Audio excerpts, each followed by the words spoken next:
We're officially back at it, giving you the goods right now. Gonna be talking about Metal Gear Solid, the series. I'm gonna be talking about the new remake for Metal Gear Solid Snake Eater. It's called Delta Snake Eater now. And we're gonna be playing Metal Gear Solid 4 and playing MGO2. Those that don't know, I'm a big Metal Gear fan. Probably, the closest thing to me outside of some family, and even that, I mean, closer to me than some family. Sorry to say, closer to me than some friends.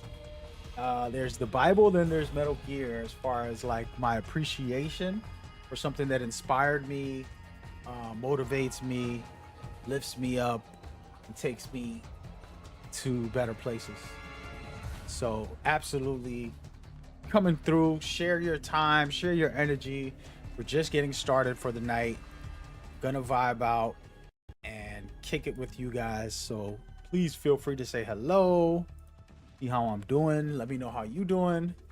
Talk about this game and others that are out there in the series. So we do have a giveaway. So if you want to win a copy of the game that I'm displaying right now, you can just go to the comment section and check out the information.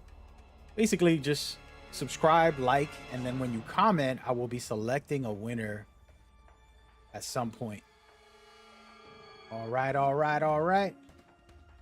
And I am trying to organize my settings here while we prep. So give me 1 second. I want to make sure that all the information you need is here for you guys. But yeah, so that's what's going down. Super exciting night just to kind of chill. I'm actually probably gonna stay up late. We'll see how long we'll last.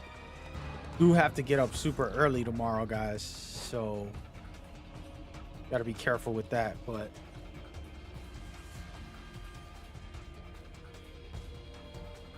I'm gonna call this Metal Gear Online. Screw it. There we go. I'm calling it Metal Gear Online, guys, on one of my channels. And so you're welcome to hang with me, talk, chat, vibe.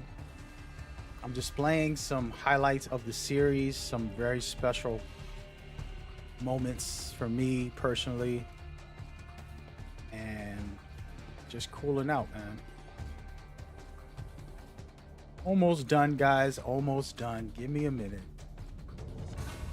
But besides that, yeah, it's a good time to be a Metal Gear fan. I'll be honest, I have survived the good and the bad. In every series, there's a time where they kind of slow down on making a new game. They kind of, take a step back for a little while. And it's good to have them fully back the way they are right now. Let me just throw this in there. I'm trying to fill in the gaps, guys, as we go. Metal here on. There we go. Okay, so just so you can know, I'm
Mic is working again.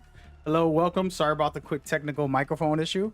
Hope you're having a beautiful night. I'm gonna restart like if I haven't talked this whole time and say hello, welcome. It is Saturday night. I'm gonna be giving you a show of Metal Gear. You're watching some good highlights. I was supposed to break things down and get into some conversations about the series at the start of this, but I decided to have my mic mess up, and now I had to deal with the consequences. So we're restarting, but we're not going to get into the series too much. We're just going to say hello. You're welcome here. Come hang out, say hi. Just so you guys know, I do have a giveaway for the Delta remake, MetalGearSolid Delta Snake Eater. I'm going to be giving a giveaway for that only on my YouTube channel. You need to go over there and comment, and you have a chance to win.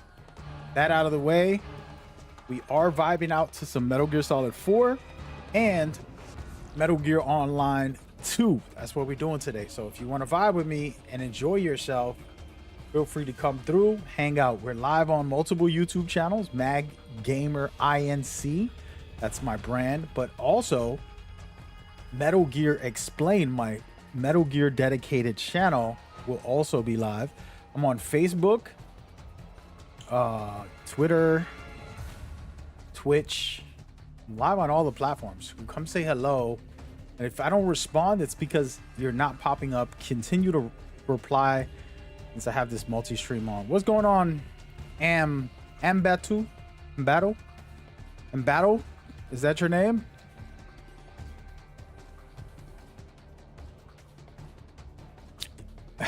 You said you like some of the spin-offs. I got you. Appreciate you telling me about the mic. Yeah, we got that fixed, man.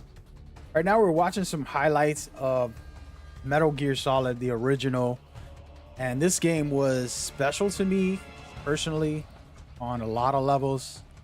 It really helped me kind of appreciate gaming in a new way. And it helped changed some of my perspectives as well. And that's kind of why I love it. And I had a video coming out actually about that, but we'll get into it another time. But yeah, super cool. Absolutely love it. And that came out in 1998. I was a teenager at that time. Showing my age.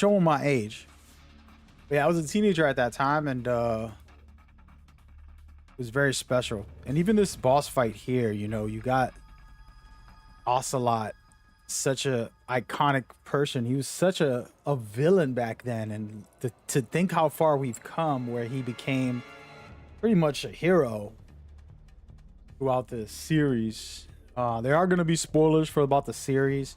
If you haven't played it, just casually mentioning random stuff, so we're not holding back. We're just trying to hang out, enjoy ourselves with some Metal Gear love and appreciation. What is y'all favorite Metal Gear? That's the first question of the day. I'm going to be talking about my experiences with the game and giving y'all some previews on a couple of different things and all that good stuff. We're going to skip this old school game and go into 2001's Metal Gear Solid 2 Sons of Liberty. And so this one right here was even more special in its own way. It had a dynamic experience for me as a player. Let's try to go to Snake jumping off the bridge here. You can see. How's my microphone and how's my game audio, guys? Let me know. But yeah, so this was iconic at the time, and I actually been on that bridge walking. I've been all over New York City, so being able to see it again in a game was pretty cool. I believe that was New York, wasn't it? He's over here bungee jumping. But yeah, we're gonna get into a couple of different topics today. I'm excited to play, so you guys show y'all some cool stuff. About to get the goods in a minute. I'm actually just settling in, so let me lower my desk so that the king can sit. Hold on. Aim to stream, the king is back, or MGO specifically. Oh no. For MGO specifically, but you can take it how you want it. Let's just say. All right, so we're gonna get into MGO3, showcase that a little bit. Do I have footage of that? There it is. And so MGO3 was crazy to me. This game in 04, that was around my son's lifetime when I was just kind of trying to figure it out, to be honest with you. And he was being born, and a special time in my life. Miss him all the time, but he was basically a baby. And he was in that time where I played it a lot. He was still a baby. You know, I sacrificed some of my career to stay at home with him, and the blessing that he was, you know, changing my life basically. But MetalGearSolid Snake Eater was so crazy. I absolutely love what they did. In my opinion, probably the greatest game ever. I'll go ahead and say it. I've said it 1,000 times for 20 years now. The greatest game ever. And the fact that a remake is coming is like, wow. Smart move, Konami. Smart move. This is their biggest success as far as like actual game quality. It's the greatest.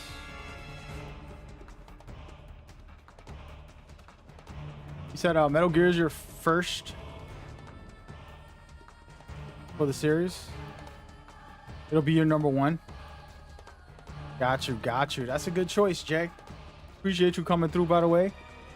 Yeah, this wasn't my first, but my son was born around this time. I was figuring myself out, you know, and kind of humbly changed my ways, all because of my son. And this game was like a pillar to my life. So super blessed, you know. By the way, Jay, how's this audio on the microphone? I'm gonna lower my camera just a little bit. Crimson, I've seen that name before. Are you that guy that came with me to the review event? Is that you, dude? For the Phantom Pain? Said the audio's good? Nice. Yeah, we are watching a lot of spoilers for the series, guys. I'm just putting on some highlights, discussing the series, wanting to open up about some of my personal development, my growth, my appreciation for the game, and how it's made me evolve. Tomorrow I got a big video that I'm dropping.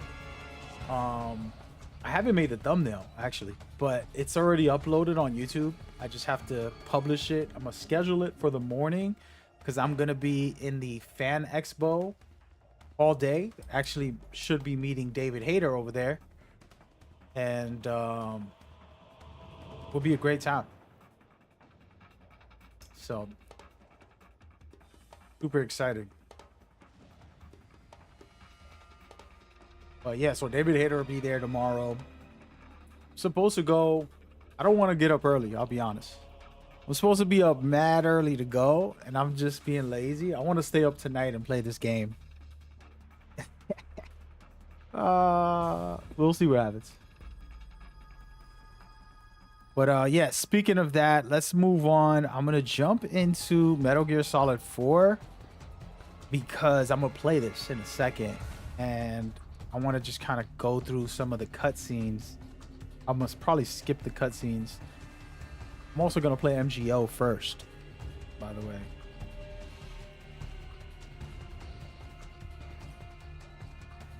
It said you can't wait for this. You can't keep your feelings in check, but I'm hyped. I feel you, man. You got time. They haven't announced the Delta official release date. Honestly, I know this is going to be a little conspiracy theory, but I think they changed their release date. because a game that announced itself on the same date. I believe there was a game.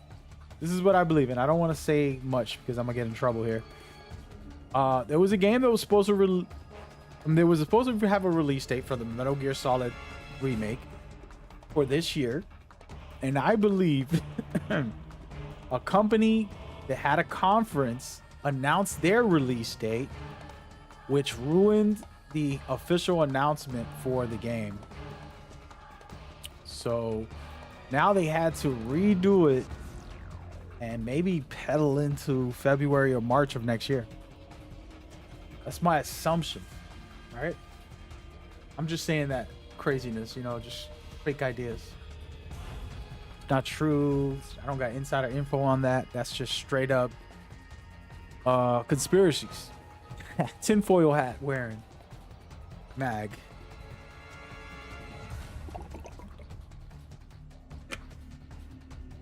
But we gonna see. But with that out of the way, I did want to kind of touch on the series. I showcased part 1, 2, and 3. Now we're showing part 4. This is just an intro. But in the intro, they explain how things go. And Maz, what's going on? Nasir, thank you for coming. I appreciate you, man. Jay said it's possible. Maybe we'll get the Masters Collection Volume 2. Yeah, we're getting that too, brother. I don't know what channel you're on, by the way. Everybody that's on YouTube, are you on my Metal Gear channel, or is this the Mag Gamer channel, guys? I would prefer you to go to the Metal Gear channel. And I gotta look for it, because I don't have it right now. I'm gonna put it into the chat. So if you're into Metal Gear, this is where you want to be. I have a fully dedicated channel just for the game. That's how much I love it. And yeah, here it is right here. Copy, paste. There we go. Oh, Jay, you're on the Metal Gear channel? Nice. There you go. Hope everybody's doing well tonight, by the way. We're just vibing, talking about the series a little bit, discussing my expectations. I made a video about the future of Metal Gear and what you can kind of expect. Konami's producer explained that he actually running the show, him and the team, for the Metal Gear series, not just for the game. He said for the series. He said the first project, being Master Collection Volume 1, got released, and it has some issues for people, like some bugs and issues that he says he wants to work on and fix, and that he's working on the Metal Gear Snake Eater remake also to introduce players to the series, which was incredibly important that he said that. When they said that, he's like, you know, hopefully we can keep on building for the future, bringing players to the Metal Gear series. That, from the producer of the new Metal Gear and Masters Collection, that tells you he actually is looking to continue. So a Masters Collection Volume 2, after Snake Eater, they're gonna release another remake or possibly a new game. And so he kind of talked about it briefly, of course, but it made a lot of sense because these companies, the publishers, are thinking about the future. They're not worried about right now and saying, oh, let's just release this, and not thinking. They're thinking ahead of the games. Like, how can we make money? What can we do? And where do we go? And then one of the best things that he said, y'all should watch my video, by the way, but that's all right. We'll talk about it here. One of the best things that he said at the end was, we want you guys to continue to watch us and keep us honest, which was probably the best thing he said out of everything, because it's basically saying, like, keep us honest, like, let us give you what you want. You know, it's like a restaurant. You order something and the food ain't no good, you know, but the chef is nowhere to be seen. He's like, I'm out of here. You got to eat it. Instead of that, he's saying, keep us honest. We want to keep making Metal Gear, but we want to do the right thing and give you the best product we can, instead of sticking you with nonsense. You get what I'm saying? So for me, it was probably the smartest thing to say, but also the most genuine. Like, oh wow, okay, So you really like understand that this is service. You're serving us with content, you know? I love it. You said you can't wait to replay it? The remake for sure, bro. Me neither. Don't worry, I'm gonna be playing the original on this stream soon enough. Not today, but today we're doing Metal Gear Solid 4 and Metal Gear Online 2. Said that you're glad they apologized. I feel you, man.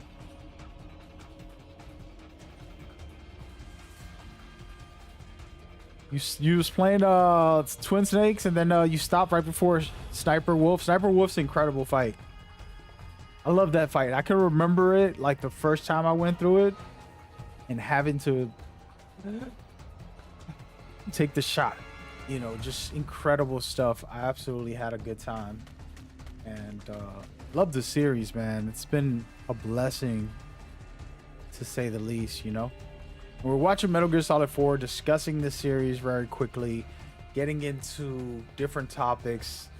And I was asking everybody to tell me what is your favorite Metal Gear game, and then tell me why, right? Like for me, it's hard to pick. It's like I feel like they're my children, you know? Like they're a part of, like I can't be like, oh, this one's my favorite. You know, I spend more time with my son than my daughter, but it doesn't mean that I don't love my daughter. You get what I mean? Parents really do care, and it's like, sure, you might spend more time with one or the other. One of them might be more of a troublemaker or whatever you might feel or think, but in the end of the day, the love for your kids are your kids. And so for me, I've never had a clear cut, this is the best Metal Gear. That's crazy to say, but that's honestly how I feel. I don't know how to explain that to you guys better, but I try to use a child as one way, but hard to explain that. You know, it's hard to express that. So for me, the only thing is that I will say this, the 9 chronological games are what I care about. The rest don't matter to me. So Metal Gear from 1987, the original, and then Metal Gear 2 Solid Snake in 1998, and then Metal Gear Solid Metal Gear 2 Solid Snake in 1990. Then Metal Gear Solid in 1998. And then Metal Gear Solid 2 Sons of Liberty in 2001. Snake Eater in 2004. These are the only games that I feel are the true saga. That's what Kojima said. And then part 4, which we're watching, Guns of the Patriots in 2008, Peace Walker in 2010, Ground Zeroes in 2014, and then The Phantom Pain in 2015. Those are the original storyline and authentic series as far as story goes, and what Kojima claims is the legacy of his. Now, Kojima also expressed that all the other spin-offs and all the other stuff are fun. If people want to consider them, that's on them. But he says that those are his 9. And I think it was incredible to have those 9 because they're perfect 10s for me.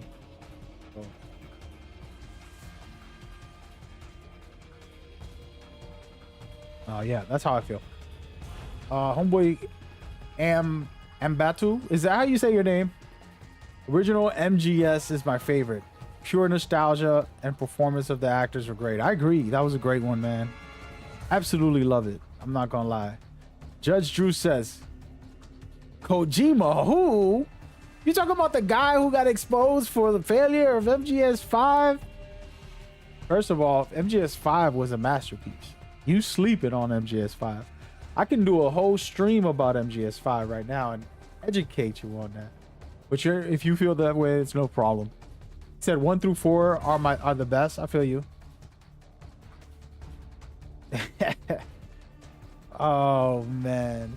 So for everybody watching on different platforms, there's a gentleman who dislikes part 5, and that's okay. Like I said, everybody has their opinions on what they like. Apples, oranges, peaches, plums. You can eat what you feel. I won't argue against somebody. I didn't make the games. I'm not here to convince you to love something. or dislike something, and I don't dislike you if we disagree. I'm okay with disagreeing with friends and family. There's literally nothing wrong with that. I think some people are closed-minded and they're like, oh, you don't like what I like, how could you? But I'm not that way, just so you know. I might troll and fool around and be strongly opinionated, but it doesn't matter. We're just having fun, and it's just a video game. It's just like pizza. It's like, you don't like pizza? Good, I get an extra slice. I'll take it for myself. You know what I mean? Like, it ain't that deep. For me, at least. Jay says, I love the way that MGS3 gave me the ability to tackle situations in various ways. I thoroughly enjoyed the slower paced gameplay. I love sneaking around and doing a no alert, no kill run. I can agree with that. You know what I mean? You've been a fan since 01? Nice, man. Nice. Gotcha. Mbatu said MGS5 is a masterpiece. Thank you. I agree. The original Metal Gear. Okay, Artie. Okay. Is your favorite, but MGS4 is a close second. I feel you, man. I think you just like Snake. You got a crush on Solid Snake, even though he looked old as hell in this one. Is that what it is, Artie? Come on, Artie. Tell me the truth, man. You like his butt cheeks. Look at it. You watching it right now, bro. See, I knew it. This guy right here. Am I playing The Descent? I'll probably play it. Yeah, I have played the beta and all that stuff. We'll give it a shot. I always try everything, man. I think July 2nd, there's something coming out or happening. I have like an important event on that day. Oh, I know what it is. I can't talk about it right now. But yeah, I got two things happening that day. One is X Defiant reveal and all this stuff. Exclusive content that I got. And then another one's another thing that I can't talk about right now. But yeah, man, we'll see. He said, name's Charlie. All right, I'll try, man. It's hard to kind of call somebody a different name and looking at their name, and you're looking at a name on YouTube and that's not their real name, and it's like, I don't really know them, but what is their name? And he's telling me to call him Charlie, but his name says Bati boy. I don't know, you know what I mean?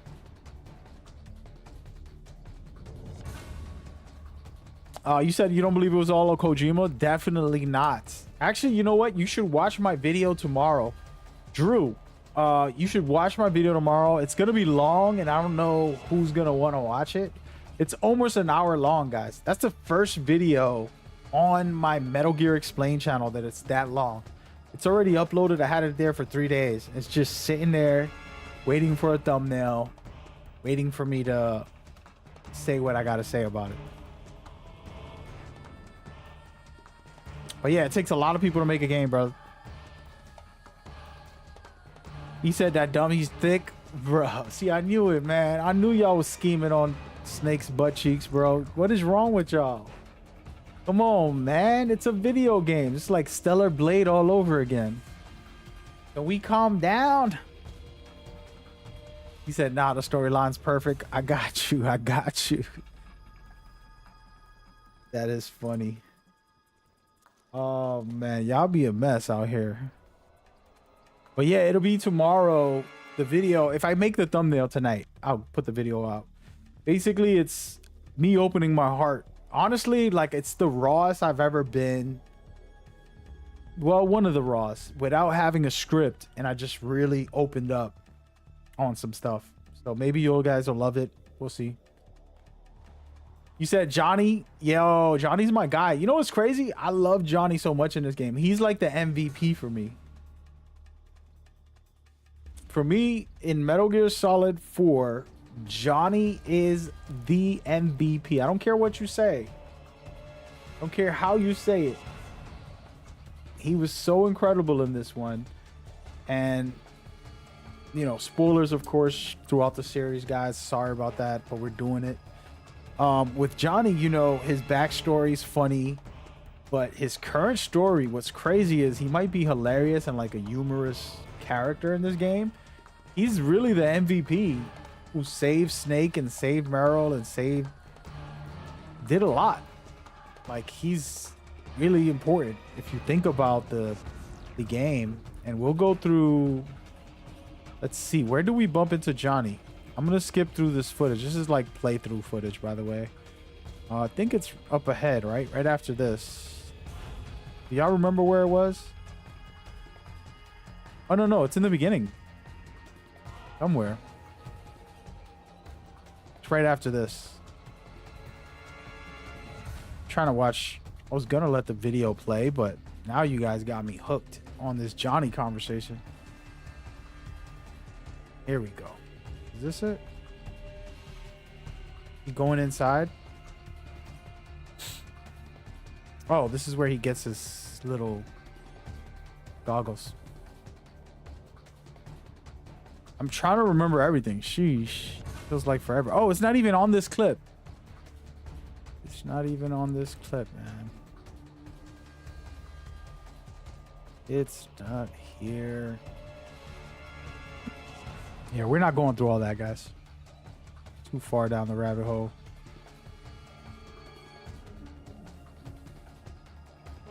But yeah, it was a fun guy. He was pretty fun. I felt like part 4 is you guys know about Avengers Endgame. I'm not gonna spoil that movie or nothing, but Avengers Endgame is basically this game. This movie. They watched this game and they said, you know what? We need to make a hero movie about it. Kind of the way they did this. Everything is fan service, right? Like they delivered, in my opinion. He said, due to no nanomachines, he actually has a personality. Yeah, man. We should all strive to be more like Johnny. Exactly. See, me and Judge agree a little bit. The world will be a better place for sure, man. And honestly, to me, Johnny was like a metaphor, right? Like one thing about my life, I grew up in the entertainment business. Since I was a teenager, I was making music and doing all this stuff. And I was around a lot of people, a lot of partying, a lot of celebrating and events. And the thing that everybody always did is drink or smoke. And it's just the automatic go-to thing to do.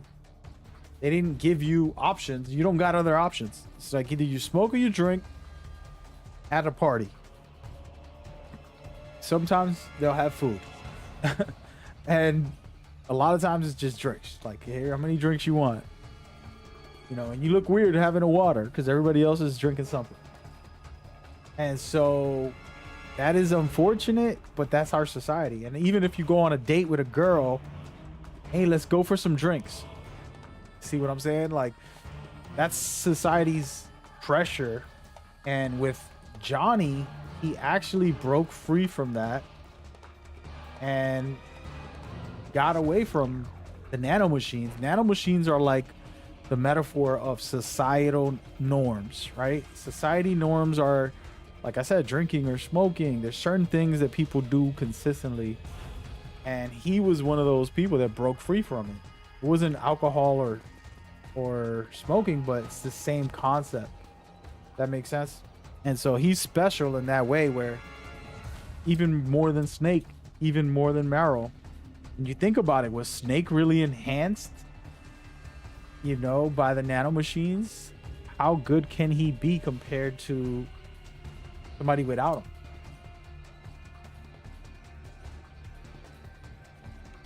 RV, he said, nanomachines, son. Exactly.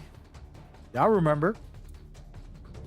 So nanomachines is our alcohol, it's our smoking, it's our little addictions that are supposedly society normal.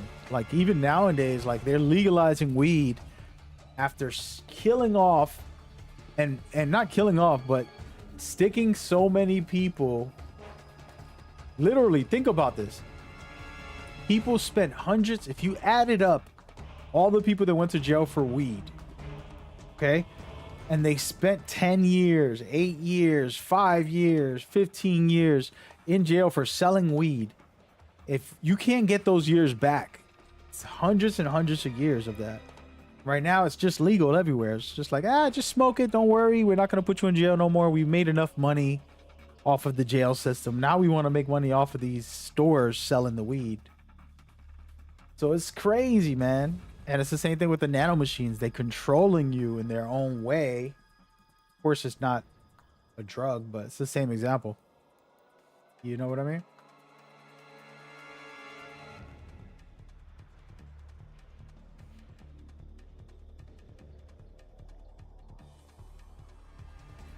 Your PS3 broke during the gameplay? What are you talking about? Wow. The split screen in this game is fire. Yeah, there's some amazing stuff with that. So yeah, basically somebody's saying Johnny escaped the matrix of slavery. Basically, yeah. The system. Yep. And it's just a metaphor for our lives and our everyday lives. It could be the things we eat.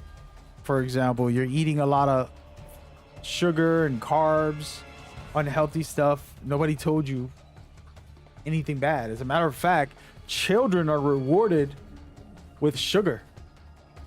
You don't give the kids anything to help their lives. Instead, you say, you know what? It's your birthday. Here's some candy. Here's a cake of sugar. And hey, man, I'm just saying. Unfortunate, but it's reality.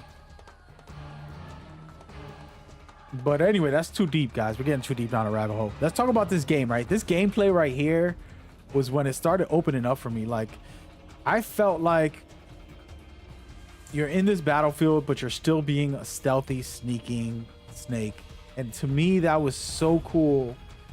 And people kind of sleep on this game. And I love it. I absolutely love it. And it was just a fun time to kind of do things the way I wanted, play the way I wanted, and so on.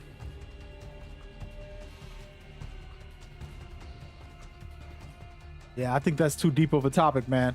Let's stick to nano machines. Nano machines, son. Yeah, it's such a cool thing. It's funny because it's a trolling. For those that don't know, nano machines in Metal Gear is kind of like the biggest meme of its time for this game, but also just to explain anything, right? Like, somebody asks you if you got good grades, you'd be like, nano machines, son. That was like the silly type of, you know, banter. I'm just giving you an example, bad example, but it's an example. But yeah, so for me, you know, make sure we kill this tank here. To me, it's more about our development as people. And the fun that we've had with this series is so good. It's so good. And like right now, you're watching Snake basically earn respect out of the guys, the rebels. He's taking out all of the NPCs and basically helping the rebels. And so they basically gonna learn to love him. You know what I mean? All right, so enough about this. Y'all ready to actually get into some good stuff? Or we gonna, matter of fact, let's just stay here for a second. We're gonna get into what I excuse me, what I cared most about part 4 and why it meant so much to me as a player. The thing is part 4 to me was the Avengers Endgame, but it was also like a reminder that things dissolve, things fall apart, and things change. You had part 3 that told you that. That's like, you know, the scenarios. You end up fighting your own boss, your own mentor, your own lover, your own whatever you want to call her. And then you come into part 4 as Solid Snake, who's gotten old. He's basically crippled, guys. I mean, if you play bad, his back will be hurting. He'll fall to the floor and basically have a heart attack over and over and over throughout the gameplay if you're not good to keep his stamina high. And even when you're keeping it high during a cutscene, somebody will say something mean to you and it'll drop your stamina, your psychological boost, it'll drop you down. And this is kind of real in our lives. You ever notice how you feel so tired and then something awesome happens? Somebody calls you with some news. You end up finding $100 on the floor. Any little thing that's exciting is like, oh man, I'm energized, I'm ready, let's go. And you get into it, and all of a sudden you got energy now. It's not that you were actually too tired, and even if you was, the boost mentally helped lift you up as well. And so in this game, you see it literally within a game. Things that happen to us in real life happen, but it's a metaphor about the series being old. By the time this game came out, the series is what, 30 years old? Am I correct? 2008 was the release of part 4. So close. Yeah, no, wait, what am I saying?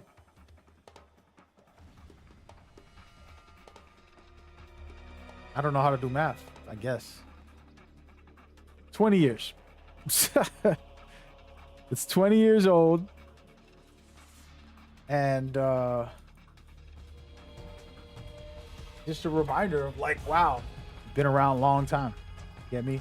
So that is where this series to me did a good job of like reminding us this has been around for 20 years. You know, the original came out in 1987, and then this one came out in 2008.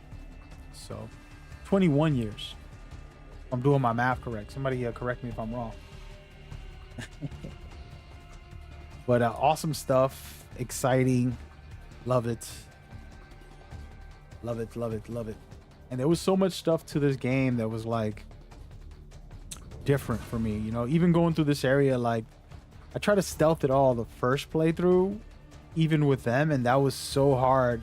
The game is easier if you work with them and you help them out and you talk with them, and you know, and all these little details like you're seeing here. We're literally inside with the wing, which is Beauty and the Beast. That whole Beauty and the Beast is powerful. It's special. And there's a big conversation about, like, you know, our lives and how beautiful things are. And then life will beat you up. And then if you get corrupted, you'll end up looking at things in a darker way. People call that getting mature, but really it's not mature. It's just corruption. It's ignorance. And you fall into society pulling you into it. And that's what the Beauty and the Beast bosses are reminding us. They're beautiful women who went through tragedies, became traumatized, couldn't live normal lives, so they became the beast that you have to battle and you have to face. And it's such a, to me, a powerful message, powerful metaphor, and absolutely love it. Absolutely love it. But yeah, that's just some thoughts and some concepts of this game. I actually talk about it on my video that's dropping tomorrow. I got to make the thumbnail before I turn this stream off, guys.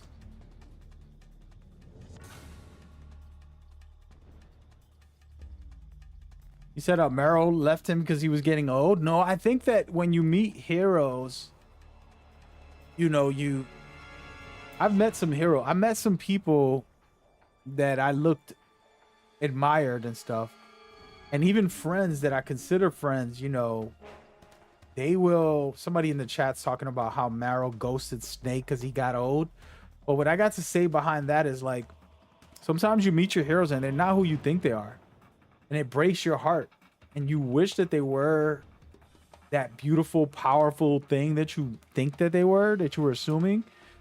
But really they're not. And you have to accept people for who they are and not want them to be who you think they should be.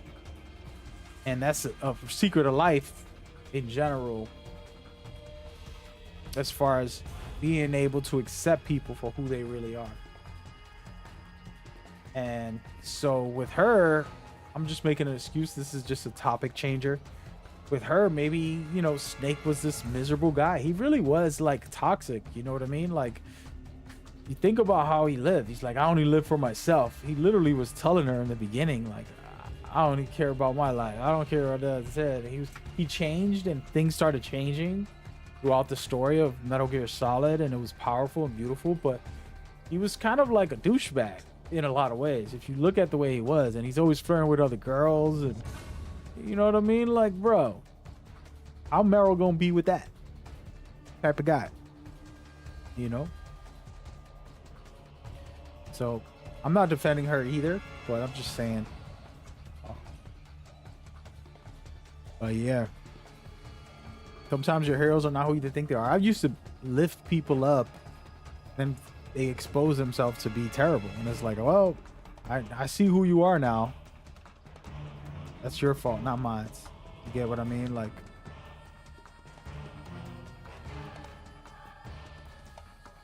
I haven't been interested in any other people's lives.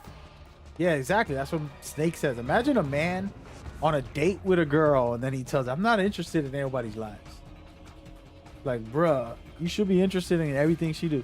You know what I mean? You know how these guys, like, what's your favorite color? That's a lie. You don't really care, but you want to know it. So if you buy her something nice, you get it for the color that she has. So it's not that you're like, oh, I know her favorite color. It's like, you know, I care about you enough. I'm interested in you enough to know your favorite color. I don't care about pink, but that's your favorite color. When I buy you something, I'm going to make sure it's pink. Brand new car, brand new this, pink flowers, pink, you know? So, yeah. Post on Beast, what's up? He said he can't wait to play Delta. I feel you, man. I feel you. Me neither, brother. That's why we were talking about this game. And Delta's actually got me hyped to the point where, like, every day, man, I'm on some Metal Gear life right now. Like, I don't want to become one of those content creators that only plays one game forever. It feels like I could with Metal Gear. I just try not to, because I love all the variety. You know, it's like your favorite food. Chicken ziti broccoli alfredo, one of my favorites. If I had to eat it for breakfast, lunch, and dinner, I don't know, man. You know? But yeah. Are you going to MGS Con? I want to go. Haven't got a ticket. I gotta get some money to travel and to get a hotel and then be there. But I definitely want to go. You know?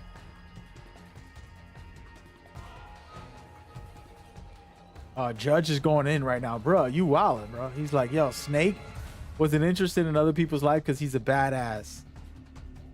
Let's be honest. People suck and they're lame. I don't agree with that.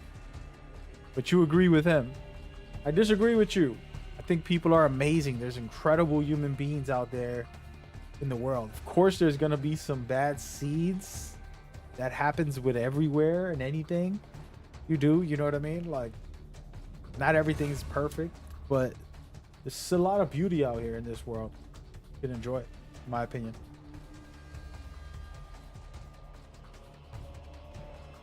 You said you got the Master Collection, but you don't want to play it until Delta. Bruh, play it. Master's Collection's amazing.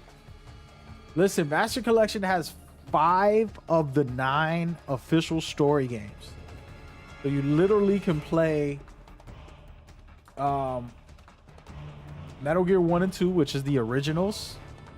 And then you got Solid, Metal Gear Solid, Solid 2, Solid 3. You can't go wrong, man. Can't go wrong. That's like perfect collector's edition to me. Besides any bugs or issues they might have as far as like the actual games themselves, you know what I mean?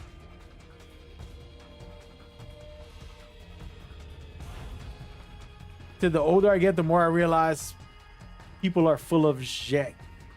All right, Judge, we about to have a therapy session. We're gonna have a Metal Gear therapy right now. All right, let's do it. We're gonna do it. For everybody watching, we appreciate you on all the other platforms. We have a gentleman on YouTube talking about how people are full of bull, people are lame, and all this stuff. What I got to say to that is that there's truth to all of it, right? What you feel is real. Nobody's here to deny you what you feel. A lot of times people are like, that's not true, and that's it, and they'll dismiss you.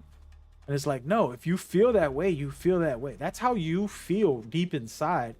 It's perfectly fine to feel what you feel. Angry, sad, mad. Nobody's here to judge a feeling. But outside of the feeling are other people's feelings. And then there's people who might not be in the same type of feeling that you're in. And somebody might have just fell in love and end up loving the world more because they found somebody that they're into.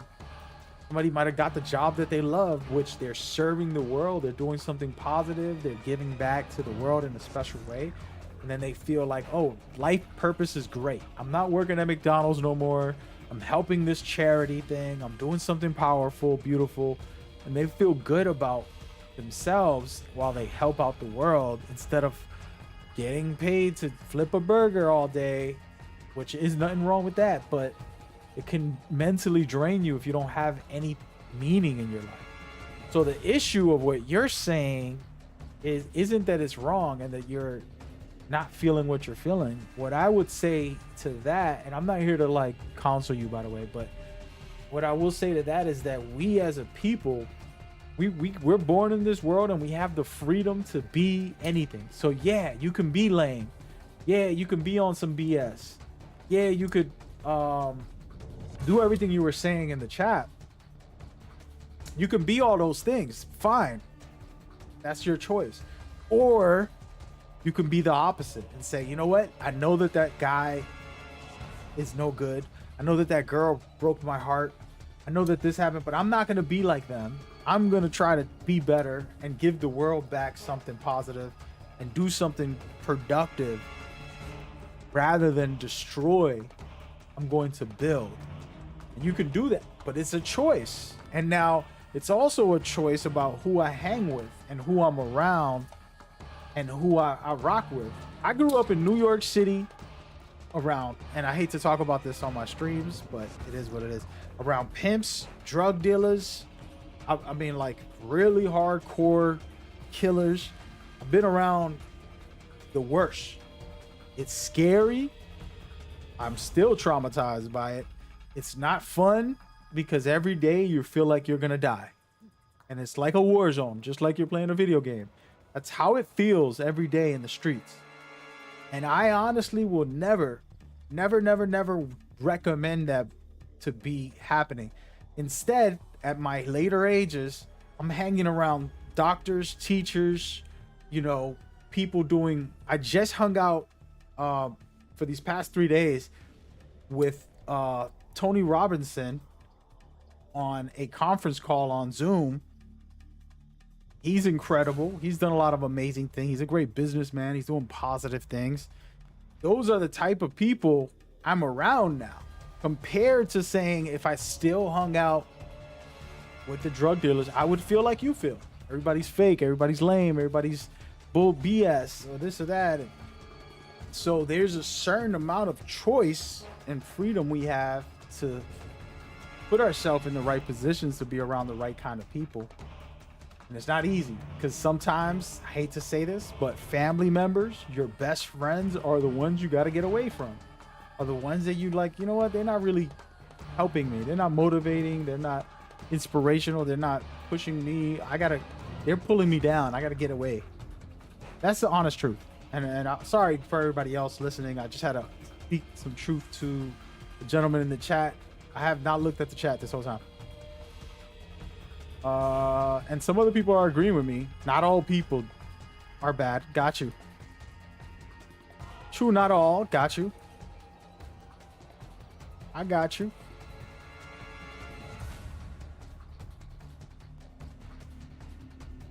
Evident.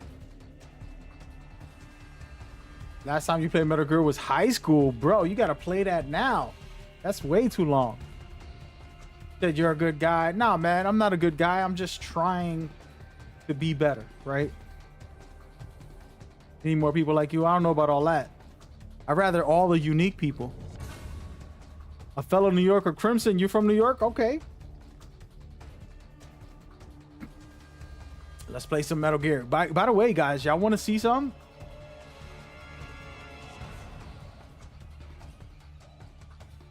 You didn't know that Mag was also me? You don't know who I am, Crimson? I was asking you earlier if you're the guy from the Phantom Pain review. Because there was some guy named Crimson. I don't remember his full name. Looks like it might be you.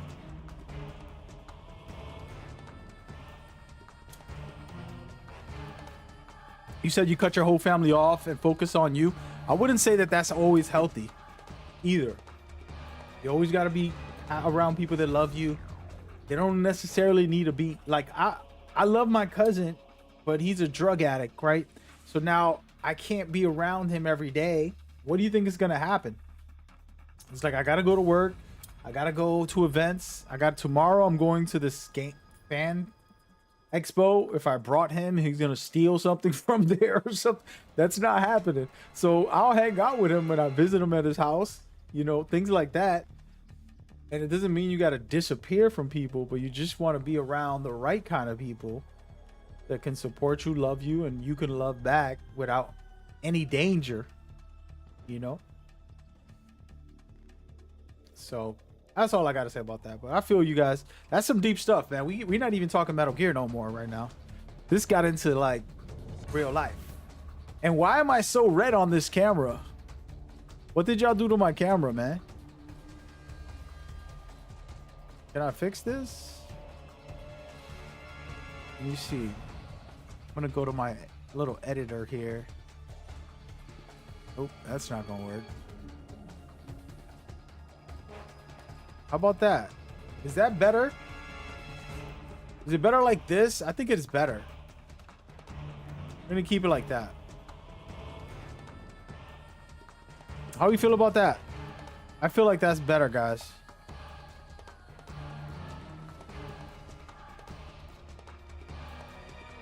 You said their codecs talk about life. You're right, man. And Metal Gear has taught me so much, guys. I can't even begin to tell y'all. I've been humbled by the series. Like I said, there's the Bible, then there's Metal Gear. God has used Metal Gear to change my perspective on a lot of things, from love to work to friends, family. Like, amazing. Amazing, amazing, amazing.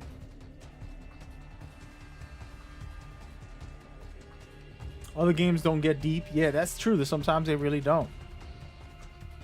I ain't mad at it though. Let me see what's going on in here. Yo, talking about that, yo, what y'all think? So there was news. I didn't cover this on my video much. I talked about it a little bit on one of my videos, but I'm going to talk about it more now. So a gentleman named Jim, who worked on Metal Gear in the old days, he posted up a tweet that said that, oh, so hyped to be able to record new lines for this Metal Gear Delta game, right?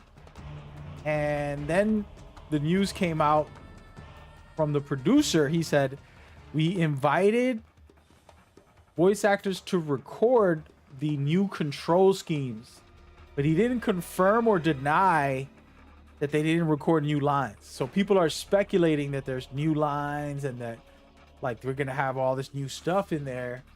I don't know. I don't think so. I don't think they want to ruin what we got so far, in my opinion. But what do y'all think? Do you think that yeah, Jim. It was Jim. Padek, is that how you say his name? So there's not, the producer himself didn't say that there's new conversations or there's new things. He said we brought back the voice actors. Basically, he said we're using the original voice actors for the game, but we brought back the voice actors to record and explain the new control scheme that we have. After that, he didn't say nothing else. So I don't know if he also was saying, yeah, we got new conversations, new anything. So he never really mentioned that. So I don't want to kind of throw fake hype at you guys. That's why I didn't put it in like a full video, because I felt like I'm gonna lie to you. feel like we just gonna sell you a dream and then you're gonna play it and be like, there's nothing new in here. So I don't know, you know. Yeah, the Kodaks are amazing, especially in part 3. For some reason, I got really hooked finding all the animals, listening to like the information about the animals and like what you, oh, this and that, and you're like, oh wow, that's good to know. And then I forgot this guy's name. Oh my god, what is his name? The black guy. I can't believe my brain is fried tonight. My brain has been fried all day. I have been a little bit on slow motion today, just chilling. Somebody say it into the chat. Oh my gosh. He is like legendary. Sigit, yeah. I said that in my head, but I didn't say it out loud. Yeah, so Sigit, he had a lot of dope information as well that I was in love with. And just consistently, you know, like randomly in different scenarios, calling the Kodak, trying to find something new. And this was before streaming, before content creation. I just was there for fun, for the hell of it. I love that. And it's crazy because like open world games don't do any of that type of stuff. Like they'll have a place for you to discover something, but like extra lore like that, extra fun stuff, and like, he said Natasha. He said the Natasha of Metal Gear Solid 3. Definitely. Yeah, but he's the original. Remember, Sigurd pioneered almost everything in Metal Gear, you know? The cardboard box or the drum? What you want to do, guys? This was such a classic scene. We're going to skip for a second, by the way.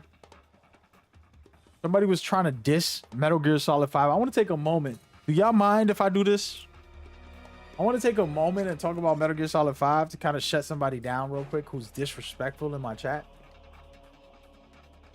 He said Metal Gear Solid 5 was a mistake. He said, basically. I'd like to take a moment to clarify how great Metal Gear Solid 5 was. It was a masterpiece. Kojima knew he was leaving. He knows he was done.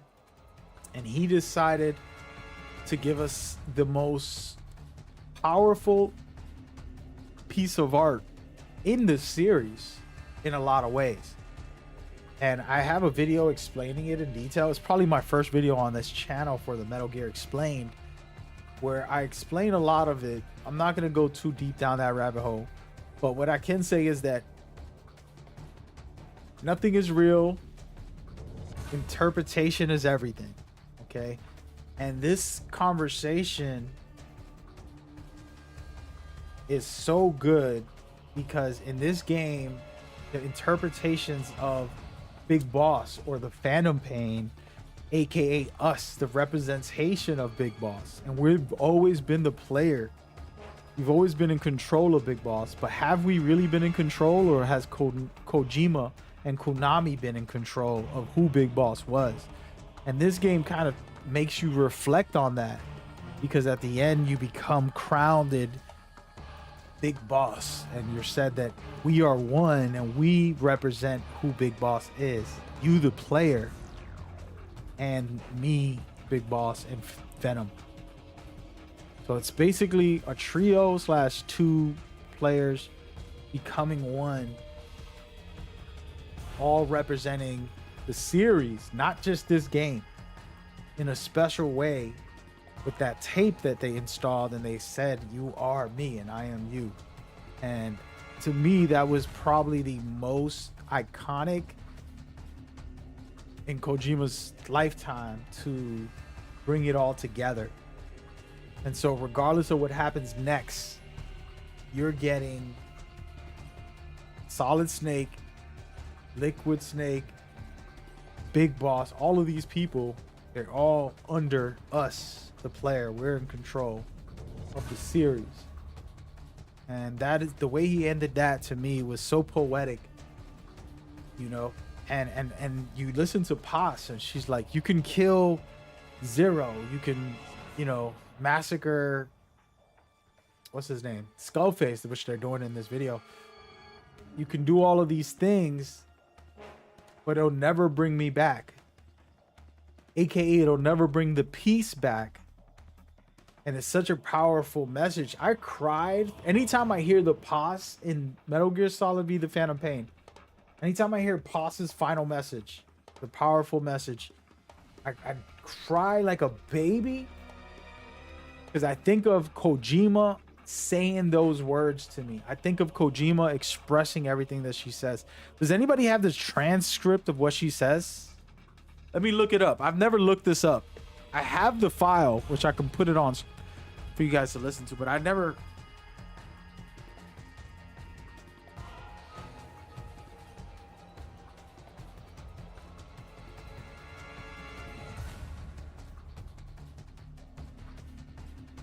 I never looked it up.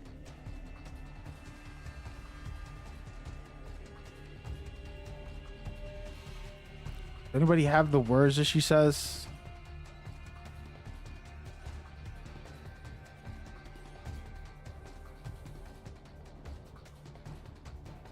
Hold on a second. Sorry to cut off my speech here, but I'm very interested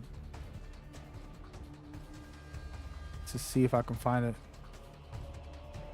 No, I'm not gonna find it. I have the tape, so I could just play what she says if we really wanted to get into it, but it's just so good the way he wrapped the series up in his own way, because it never could get wrapped up. There's endless things that you can do, right? And the people that talk about chapter 3 is like, what were we gonna do in chapter 3? Fight Liquid Snake as a child, a 10-year-old, 12-year-old, and do what? He's not gonna die, so he can't kill you and you can't kill him. So it's like a snake eating his own tail, aka Snake Eater, aka my symbol of my logo. So it's like, what are you asking for, right? And that would have been cool. I honestly would have loved it for extra content, but they made it like that was the biggest deal, when in reality it didn't do anything. It wasn't going to do anything for the experience. It would have been amazing to have extra, but the big reveal was Venom Snake, aka the Phantom, and the fact that Big Boss said, hey, you are me and I am you, aka the player, we're all one, and this series is in your hands, basically. And so I love that, and I thought it was powerful, to say the least. What do I know? What do I know? And let me skip ahead a little bit, guys. But yeah, anyways, enough about that. Somebody wrote, do you think they're going to continue with the NATO for remake? I don't know, man. I don't know what the plan is for some of the remake stuff. I think we should talk about it. Sarah, I think that's a really good, that's a good question. I could ask Konami stuff. I can talk to them directly and find stuff out if I want. But the thing is, they won't answer every question, so you're wasting time kind of asking them stuff. Because if it's not public right now, it's because they didn't want it to be public. You get what I mean? Like, so you kind of take it for what it is. But I will say it makes perfect sense. I don't need to be confused. I'm already confused, right? Like Metal Gear Solid 3. If I tell somebody, yo, you're going to play Metal Gear Solid 3, they're going to be like, which one? There's already like five versions, right? There's like the original Metal Gear, there's Subsistence, there's the HD collection version, then there's the Legacy collection, and then there's the 3D handheld version, and then they got the new Masters collection version now, and then and then that's without talking about Delta. And so the fact that they put Delta as a new name, to me, it's the smartest thing to do. It is the smartest thing to do as far as like for the future. So that now I could just say Delta. Yo, let's play some Delta. The night we play Delta. And then you'll be like, oh, I get it. I know what he's talking about. Yeah, we're going to play Delta. And so then we just have a good time on Delta. You follow? So in that regard, I think it's the smartest move that they could have made. I'm surprised they made it, but it's actually a proper thing for the future. And as long as like they keep that up, you got part 3, which is actually so what's before alpha? Is there one before alpha? Somebody in the chat, please let me know. Research this right now. Is there one before? I'm gonna Google it because this is important information. We might make a video about this, guys.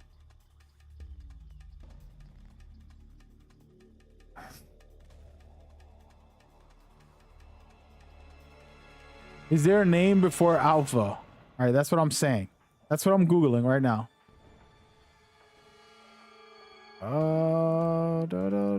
Doesn't look like it. Let me see. Nope.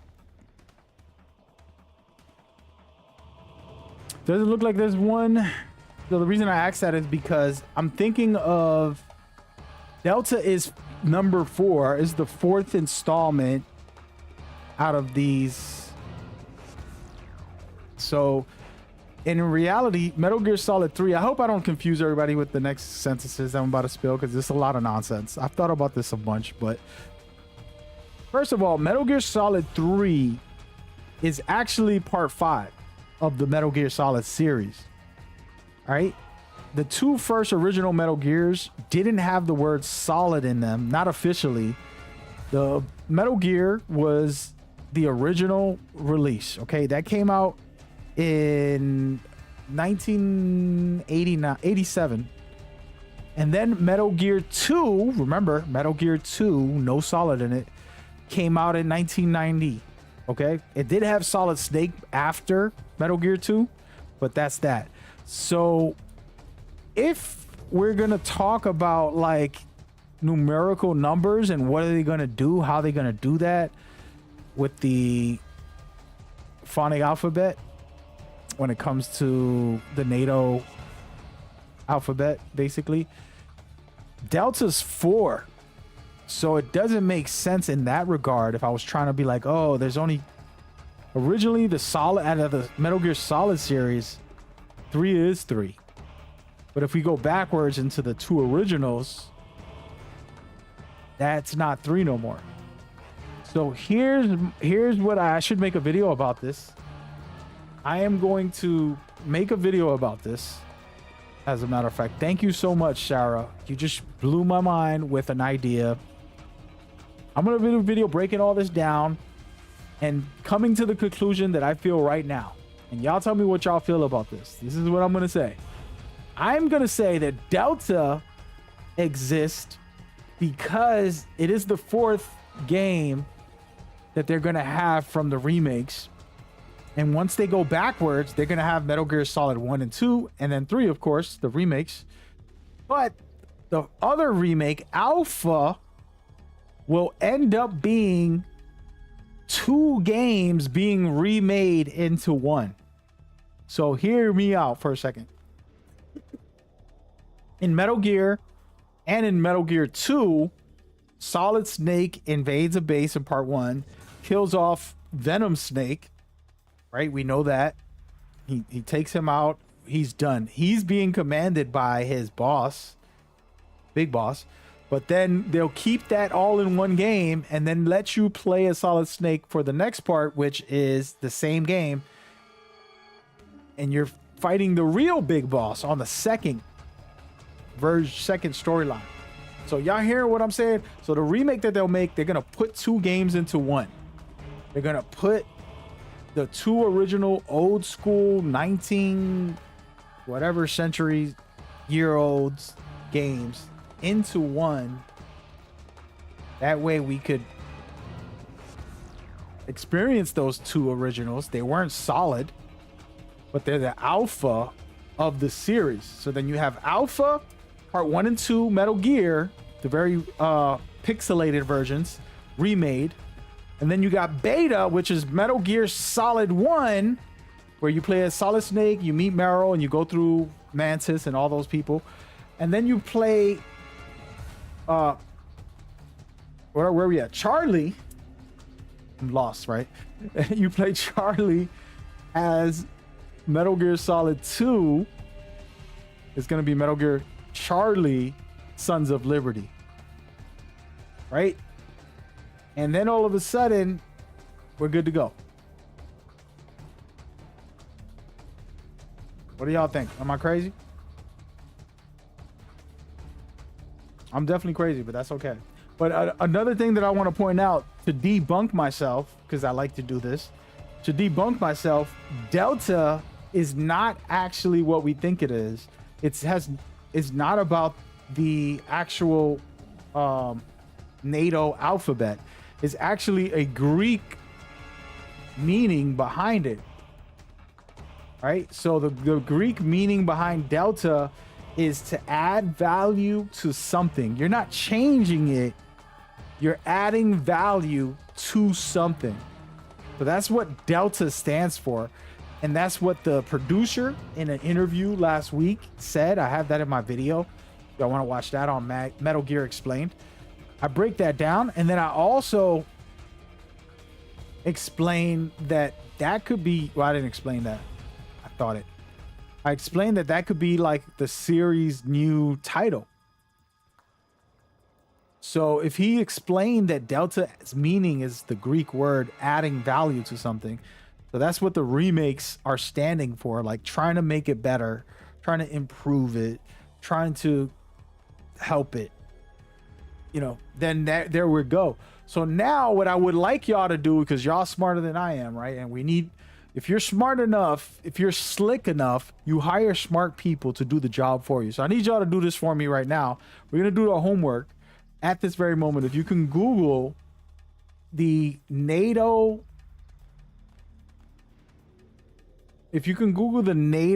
alphabet meanings. So what does alpha mean in Greek? What does alpha mean in Greek?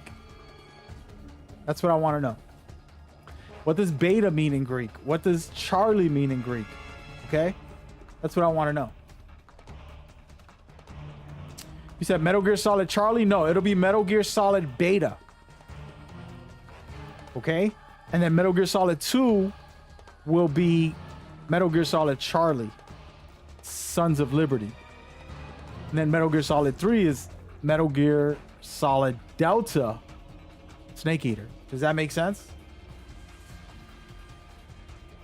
That's what I was explaining with the NATO stuff. And then you go to Foxtrot will end up being, what is it? Where are we at? Part 4. All right, so part 4 will be Metal Gear Solid Foxtrot Guns of the Patriots. You get it? But that's not what I think is going to happen. Like I just said, the Greek meaning of Delta is to add value to something. And that's why they said they named it that. Because they wanted to make a remake adding value, not destroying the legacy. Is what he originally said.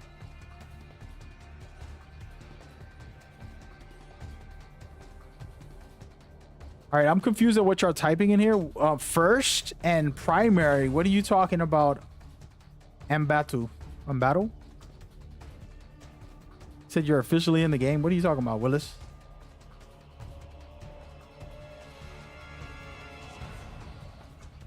Are y'all following me so far? I think if they can stick to the Greek meaning of things, and then does alpha have a Greek meaning that means something important? Does beta have one? And they'll probably go with the NATO ones, okay?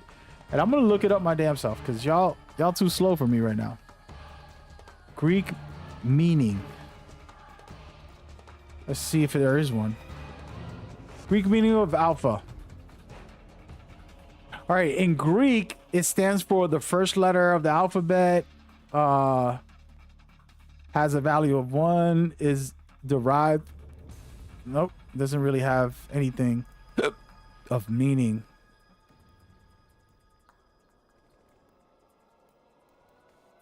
Yeah, it doesn't have anything that's like substantial.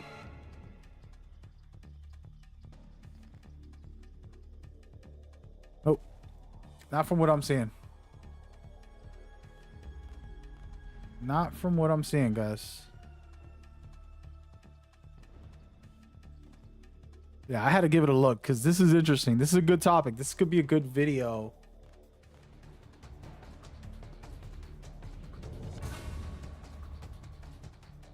He said, bruh. Am I saying your name wrong the whole time? It means first, primary. So yeah, alpha's the first letter of the Greek thing. I'm just going by what the producer was saying, right? So if we're trying to debunk what the NATO alphabet stuff that I'm threw out there, we'll go with what the producer said. He said the meaning of Delta, the reason they named it that was because it means to add value to something. And that's what they were trying to do with the remake. So I don't know if they thought ahead like that and they got a plan for that. It could work. The thing is, they could just throw out shapes, right? Like, how does the square... I mean, I'm sorry. Well, how does the triangle shape... how can we change that for each of the games, right? Like, what are we doing? What can we do for part 1 or part 2 or part 4 when they go to remake these? So those are the type of questions. Like, there's a lot. Actually, I should do some homework on this. We're gonna have to dive into this because I feel like this is a very good long video breakdown of possibilities. I don't want to try to hype nobody up because the facts are we don't know what they're gonna do next, and it depends. If Delta's a failure, nobody buys it, I don't think they're gonna continue making remakes every time, because MetalGearSolid Snake Eater is probably the greatest game ever. So if them remaking it means they should be able to make millions off of it, in my opinion. All right, so we got Epilons is small quantity that is given quantity is small, but close to 0 in Greek. Yeah, but you're going all the way to E. We didn't even get through A, B, C, D. You already surpassed. And not even as echo. Why did you even... Hold on, I'm confused. Epsilon? I don't even know why this is brought up. Okay, hold on. Next level. Next level person in my chat, folks. I don't know if they're marketing the company or the definition. Because it's the Greek definition, right? Because that could be interesting. Wow, you might be putting me on to something. That's the Greek. You're speaking of the Greek definition. That could be perfect for part 4 or 5. I feel like part 4 and 5 focuses on Zero a little more. Like, he really becomes the main focus. You know, in part 1, you're dealing with Liquid and like stories of Big Boss. In part 2, you're dealing with, you know, Solidus and him trying to break the system, and Zero's kind of just like an afterthought. Part 3, Zero's your main support, but part 4 is where he becomes like a big factor. And then 5, he's really like the determining factor of 5. So that could be good for 5. Interesting. Hey, Sarah, you're gonna have to hit me up on some socials, like Discord or Twitter or something, and then send me some info, because I feel like I could get it. I could make a video about this for the channel. As far as like, I would have to take my time and start learning and examining what could be interesting. It's a fun thing to research because I'm gonna learn about different things like that also. You said true, everything goes back to 0. Exactly. No, it does. And that's where, you know, you go to the Phantom Pain, and he basically just disrupted everything there, and he just was a terrorist It was right before he became paralyzed, became who we see in part 4, but his impact was crazy. I talked to him on the Kodak. Yeah, man.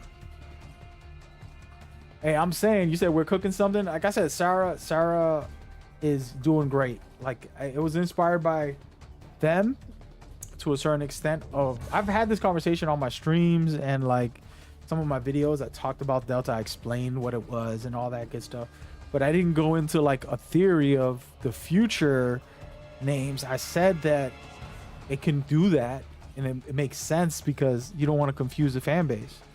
When someone goes to play part 3, they just say Delta now. It just makes life easier.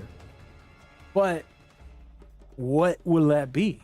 You get me? Because there's a shape, which is the triangle shape, and then there's the Delta word, which is Greek for adding value. So it's a conversation piece, you know? I love it. I love it. Y'all want to see something cool real quick before we continue get into all these topics? I've been diving deep down this rabbit hole. Look at what I got right here. Does anybody know what this is? And first of all, do you know who my legendary character is, by the way? I forgot how to do emotes. Man, it's been so long. Hey, how do you do emotes? Can I? I don't even remember. Oh. There you go. I'm counting on you. I want y'all to see my character because it's hilarious. Doesn't look at the camera, unfortunately. This is, if you guys know Metal Gear, this is like the original characters we used to make. I did this character. This is like my well-known character. The mainly the hair, everything on the face. Forget about the outfit, but just everything on the face. It doesn't want to zoom in on it. Sheesh. Maybe if I hold the gun out, right? Oh. Sheesh. Y'all see what I have got going on right now? I'm gonna stay right there. This is the original character design. The hair and the face, the patch, the mustache, and the hair.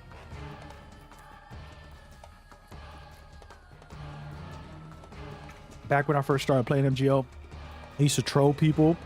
I was a little too good at this game, and yeah, but we got to get into it, guys. I think we should do a stream just with theories and concepts. We're gonna do that this week coming up, because that one is one that I have to do homework for and kind of read about Greek mythology. I mean Greek, and also the letters. I mean, not the letters, the shape, and all of this. It's more than just like a quick guess, like I just did right now earlier, where I guessed that that's how they could do it. It sounds good, but it's not authentic.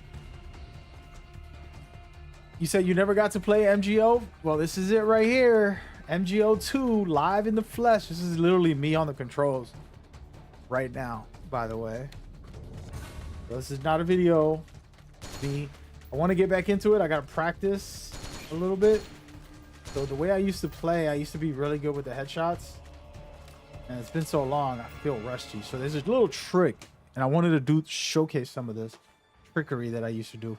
So I used to be able to know when I was going to get a headshot. You could see it's kind of leveled to my ear.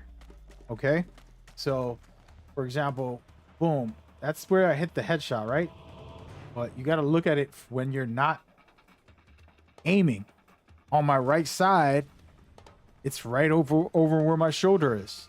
So my shoulder is the measurement of the headshot, as well as the level depends on how far I am from him.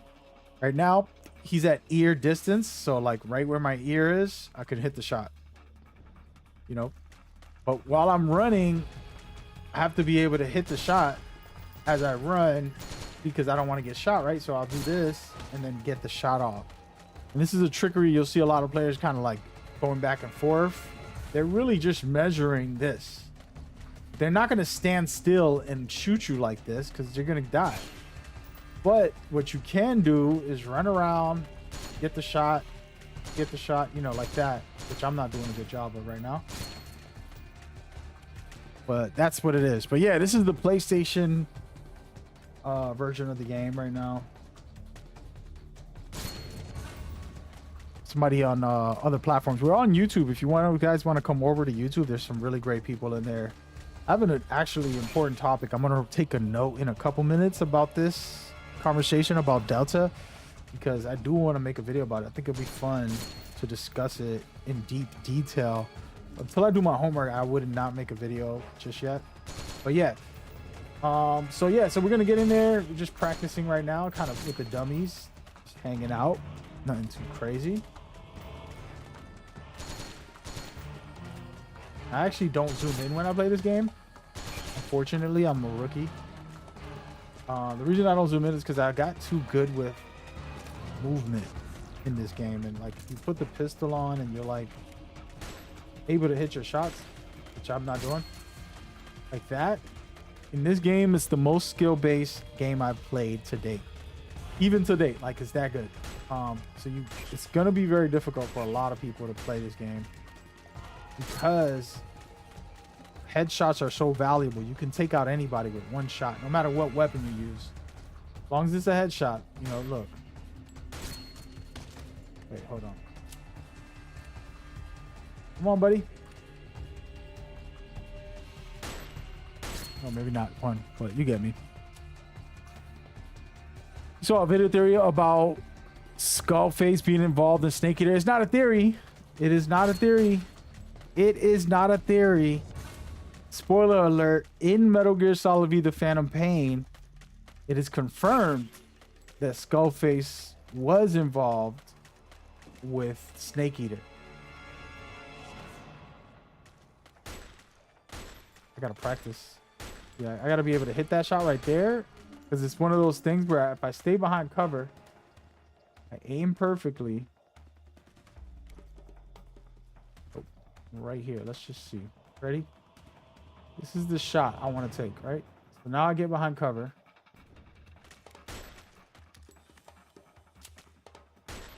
But yeah, it's actually confirmed in the Phantom Pain that Skullface was cleaning up after Big Boss his whole career. And that's kind of why he despised him too. Oh yeah, I'm getting this flow back. Slowly, but it's coming. But yeah, so it's already evidence on that, but will he appear? For people were talking about with the remake, I don't think they want to add new content. You got to understand, right?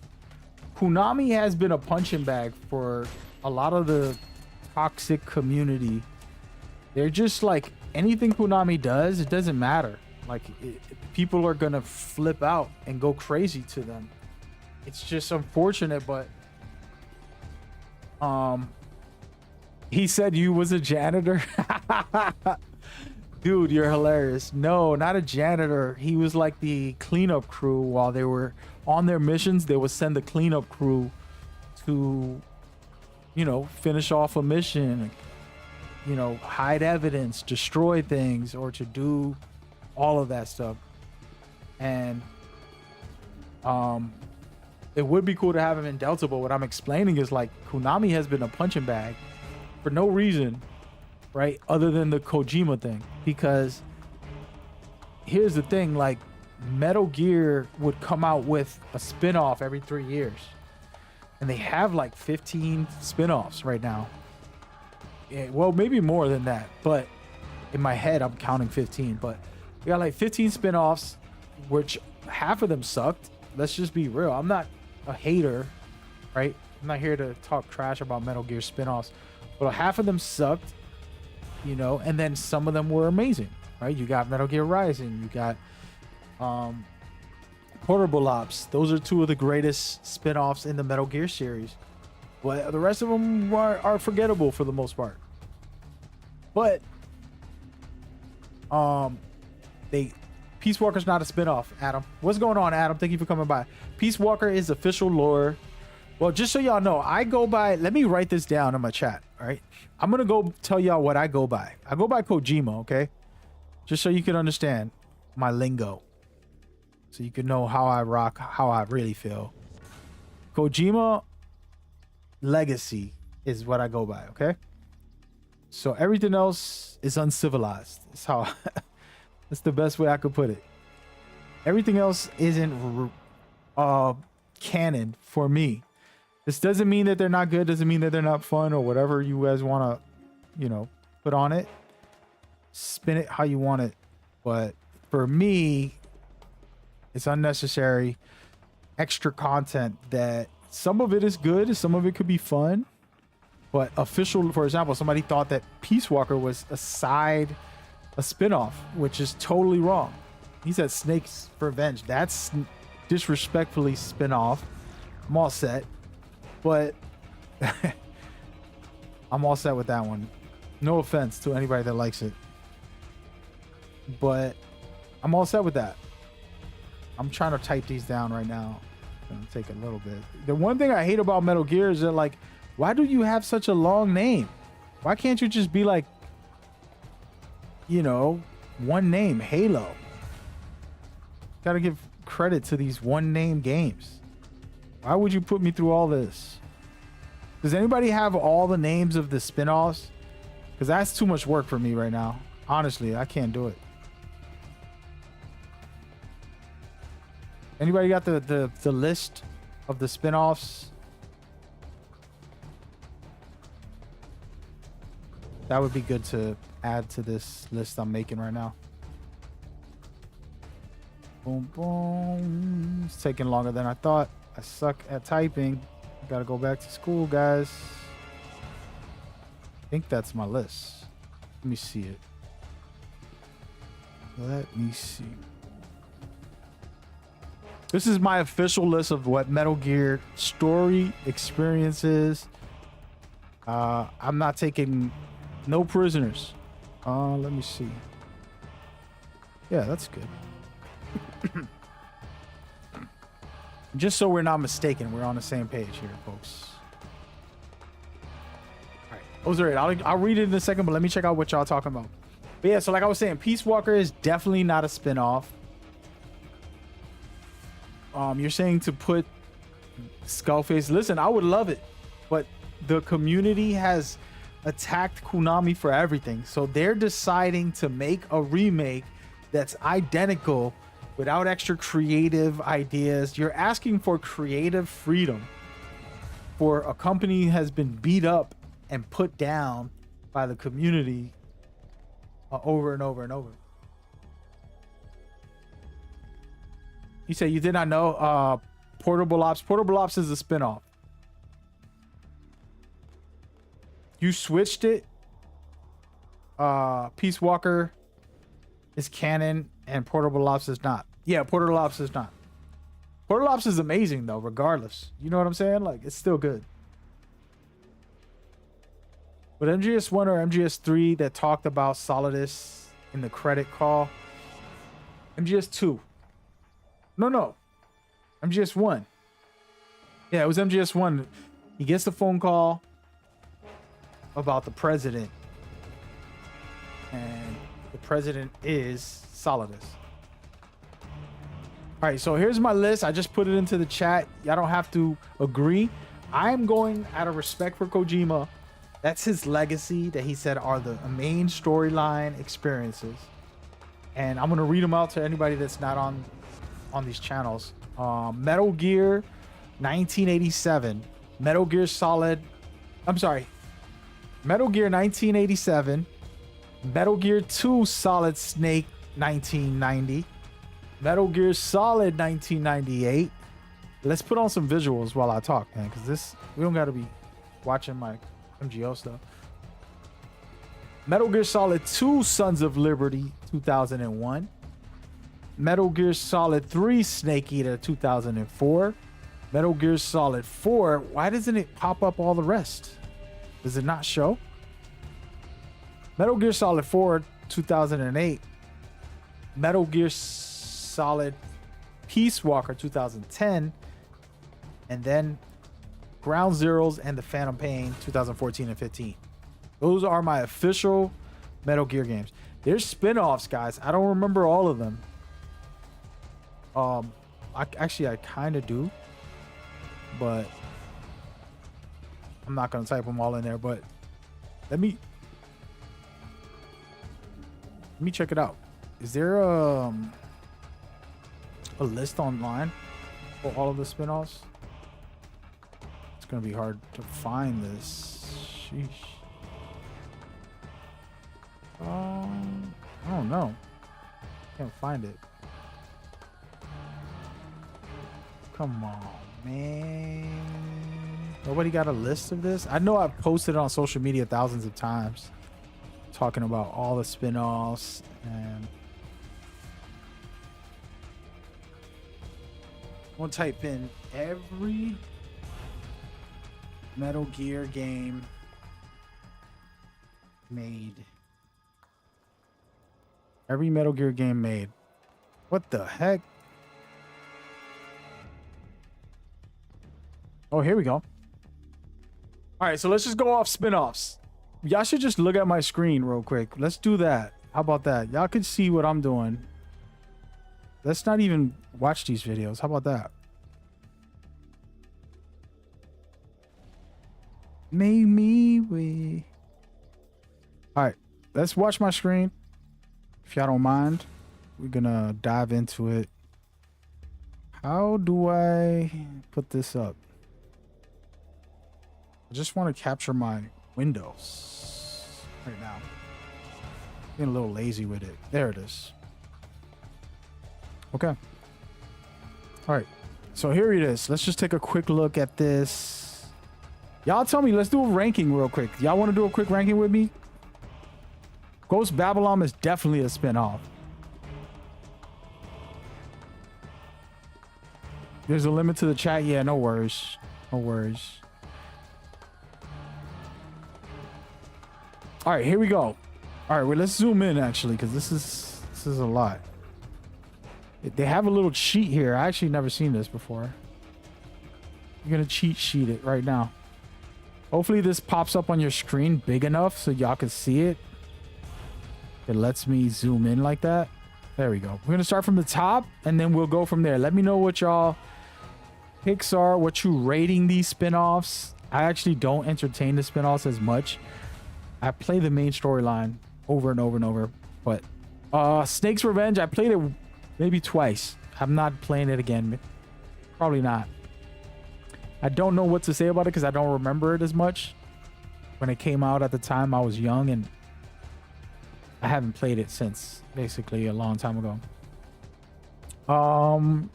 VR, that's probably one of my all-time favorite spin-offs. I played that like a million times, so shout out to VR missions.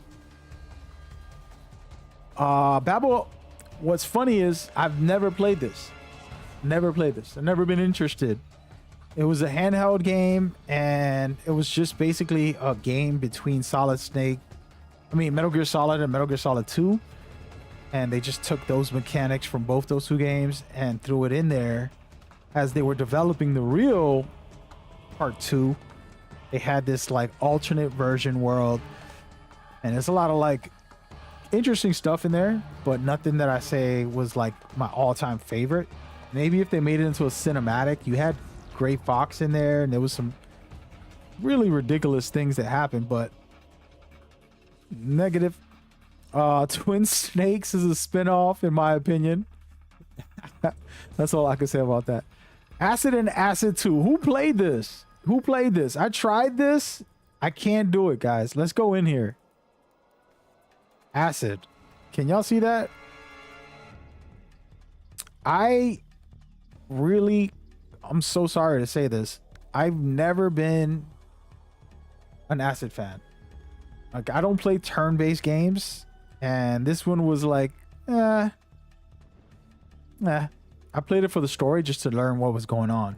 So Acid 1 and Acid 2 coming out literally a year apart. Then the legendary Portable Ops. There was just something special about this game. I have to give it to them on that one.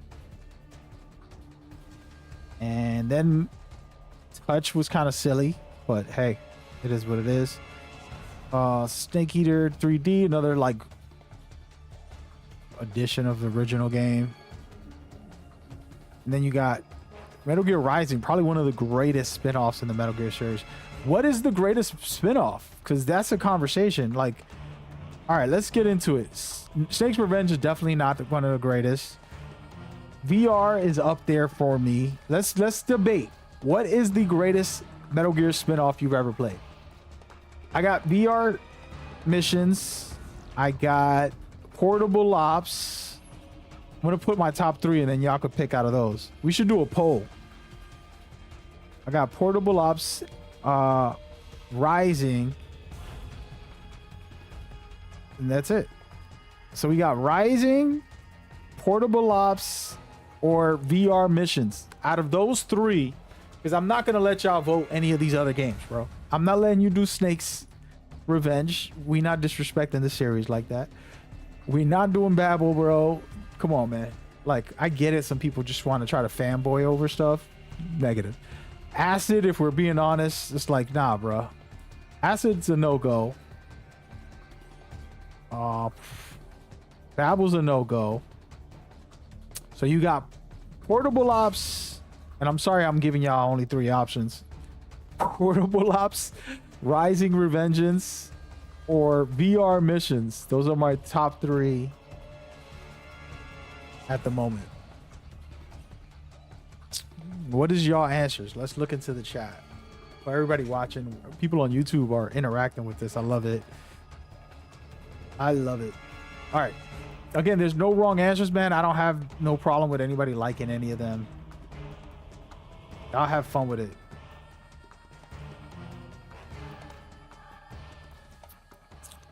Somebody said Snake's Revenge equals bruh. Yeah. He said Ghost Babel was a 2D MGS1. Basically, Acid is all right. I couldn't get into turn-based games, so it's not like I'm hating on it. It's just that there's not a turn-based game that I played that I'm like, I gotta play this again, or I want to play this. You get what I mean? Like, so regardless of how good it could be, it's like, it's not for me. Does that make sense? Some people just are not into certain genres. Portable Ops gave me a look at a young Roy Campbell. Yeah, I like that. Rising is the greatest for sure. Shara says Rising beats in the spin-off list for sure. You know, people consider Rising a part of the storyline. I couldn't, like I said, Kojima's gone, so it doesn't matter no more. It's like, Dad's not in the house, let's party, right? So you could just get crazy and be like, well, Acid is a lore. Acid is official canon. Who cares? In the end of the day, you're being a nerd like me when you're saying there's only 9 canon story games in Metal Gear. It's just hard to make a case for certain games.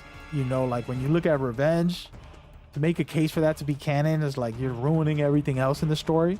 Same thing with Babylon. It's not that it's bad, it's just that it's an alternate universe. Like if Shadow Moses never happened type of thing. Like they basically retcon a lot of stuff. So it's like, nah. And so that's why I call them everything spin-offs on some of the cases. Like Portable Ops has some of the canon stuff in it. Even Kojima has said that. But he also said not everything he agreed with, and that he would have changed things if he was the one in control of everything. So I get it. You get me? And then Rising, it's after everything happens, so it doesn't matter what story they tell. They're just making up their own version of their future. We could have all wrote Rising. We could have all wrote Rising and said, oh, there's zombies and creatures and monsters and aliens and Godzilla comes and, you know, whatever we wanted. Because they take you to the future, so it's freedom. It's a lot more open-ended to whatever they wanted, you know? And Survive, the issue with Survive is that, you know, I actually don't want to spoil what the issue is. I'm gonna leave that there. Let's just say, that's as far as that's the most attention it could get from me right now. But that's what I think.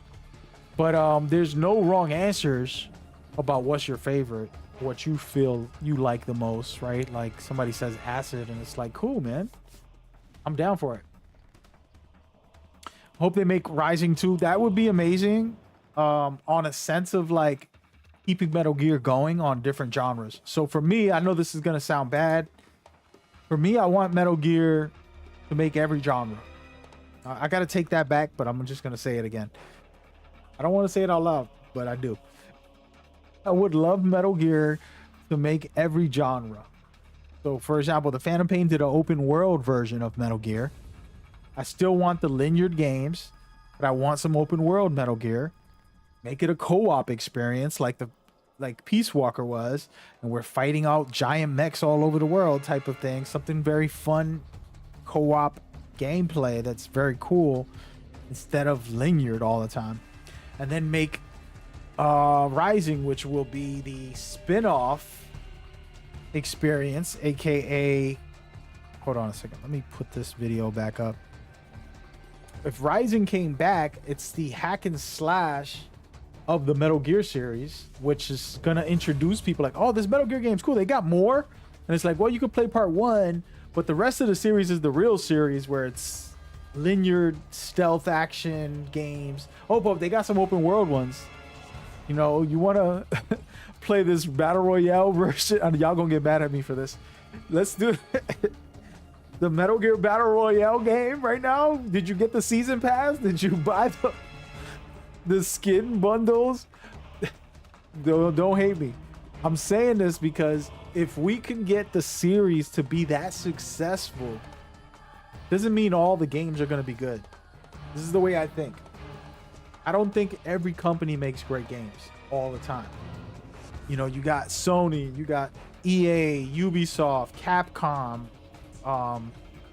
Square Enix, Nintendo. All of them are amazing at times. But if they don't swing every year, then they're not going to make great things every time.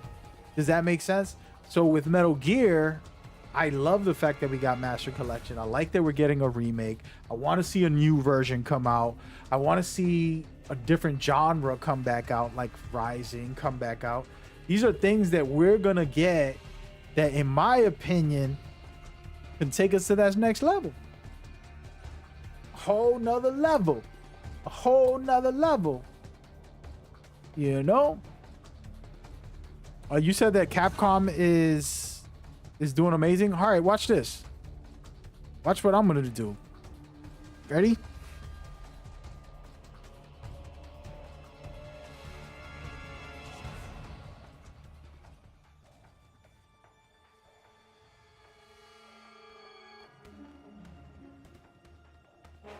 All right, we're gonna go through Capcom's current list of games published. I'm gonna try to Google this. I'm doing this on the fly, by the way. Y'all can see this, right? All right, so we got Monster Hunter Wilds is coming out. These are the new ones. Okay. Did anybody play? Let's see. Dragon's Dogma, a good game actually. Did y'all play this Apollo Justice? I don't think y'all did. How about Exo Primal? Did y'all play that? I don't think so. Guess what? I did. Did you try Street Fighter 6? Amazing, by the way. Mega Man Battle Network? I didn't play that. I don't even know what the heck's going on there. Resident Evil 4? Amazing. Capcom Collection? I don't really know about that. And the reverse for Resident Evil? Also, I don't know about that. Capcom Arcades? Whatever. Capcom Fighting Collection? The Great Ace, these are all in recent years. These are all the games that they released recently. Monster Hunter Stories, I don't really know. Devil May Cry, I don't really know. Resident Evil Village, amazing. And then we could just keep going. But the point is, you can see my point that I'm trying to make, which I don't disagree with you. Capcom is with Resident Evil, Street Fighter, what's the recent one? Dragon's Dogma. But they also got a lot of duds in there. You just saw the list. And what does that tell you? That tells you that we have to swing for the fences. Not everything you do is going to be great. You got to take the chance, you know? And so that's what I want for Metal Gear. If you let me be the president I will invest in what the best that we can do, which is the remake, which is another master collection. And then I'll say, let's do a new game. Let's bring back Rising. Also, a spin-off. We're going to do a new game. We're going to do a spin-off. Then we're going to do another remake. We're going to keep on giving you all these different great Metal Gear things that you love. And then trying new things. Will I do a battle royale? Of course I will, because I'm an online player, Metal Gear Online player. As a matter of fact, I'm trying to play that right now. All right, we've been on this stream for 2 hours. I haven't touched the game yet. So if I'm in here, I gotta practice my shots, you know what I'm saying? But I got a broken finger. I gotta stop sparring with people because they think they want to go pro. And then they got my rookie out of shape self to fight with, and I fight smarter. But I hurt my finger trying to fight one of them. And now my finger hurts when I play video games, unfortunately. You see that beautiful shot right there?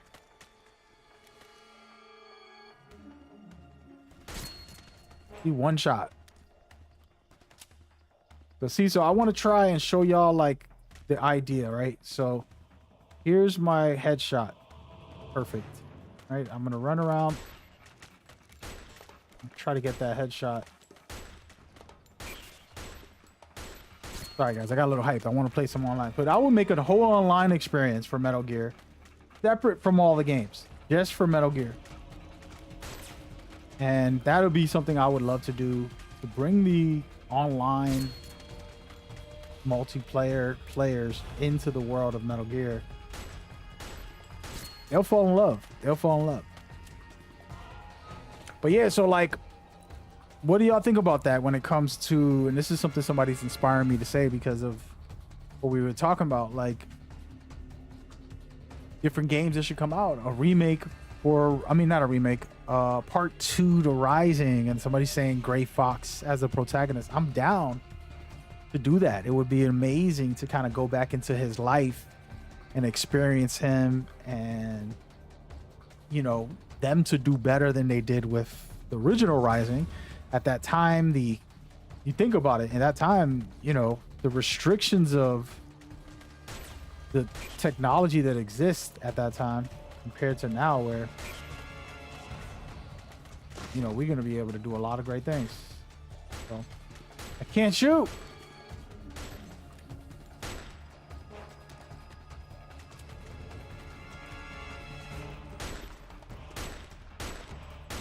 I can't shoot.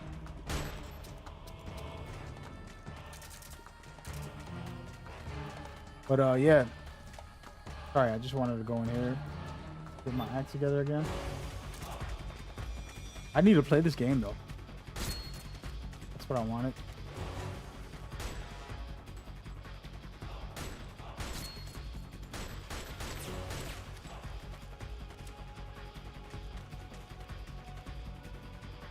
Yeah, man, you never know. Shout out to the chat knowing about the Metal Gear world. But yeah, what I would do for Metal Gear, I don't need to remake part 2 specifically. I would take a new approach and do something bigger for Metal Gear. We could play this mode, right? I don't know if I can solo this, but I'm gonna try right now, guys. How do I exit? There it goes.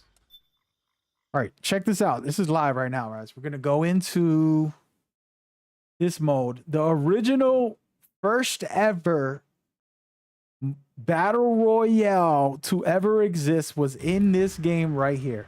Okay, just so you know. Let's see, I'm gonna make a lobby. The lobby's not gonna let me play, I think, because the bruh, y'all see my code now? Thanks.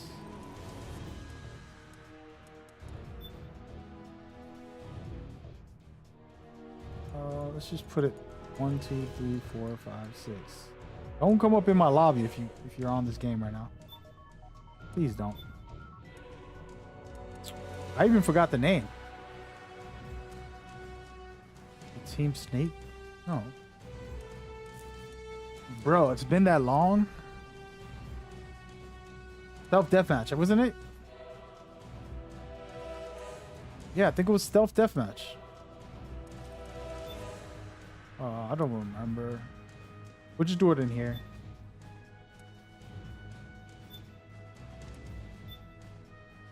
Edit the game a little bit. No, I gotta take off my rules. Leave it normal. They're not gonna let me play this because I'm alone. But I'm gonna showcase it very quickly. It would be amazing if they did. So, in this game mode, I believe this is the one.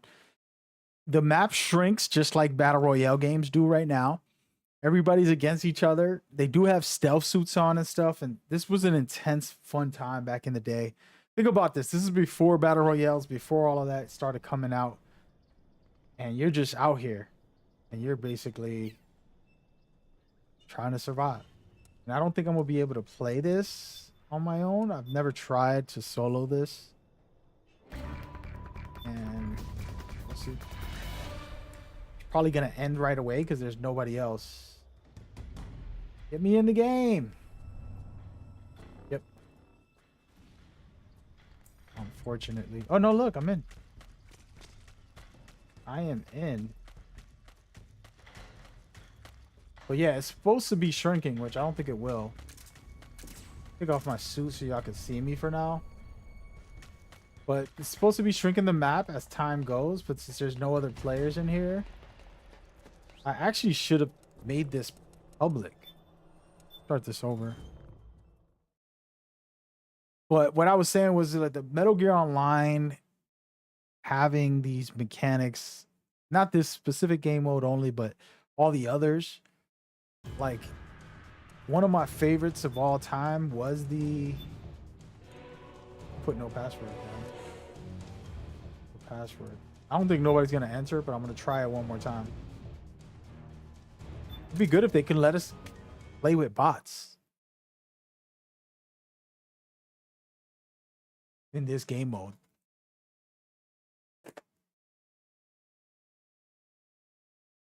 Let me ask the people. But yeah, we're going to get into some more Metal Gear in a minute. I'm going to play part 4 live officially after I finish this. Fooling around. Just wanted to get in here. Let me just ask these guys something real quick.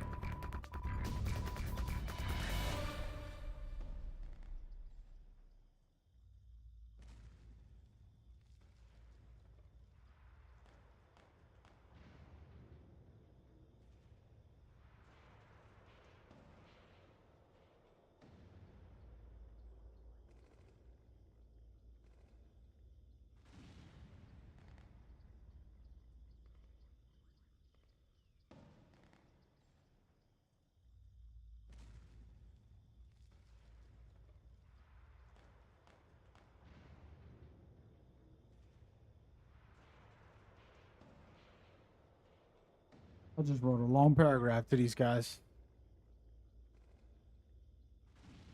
All right, there we go. Okay.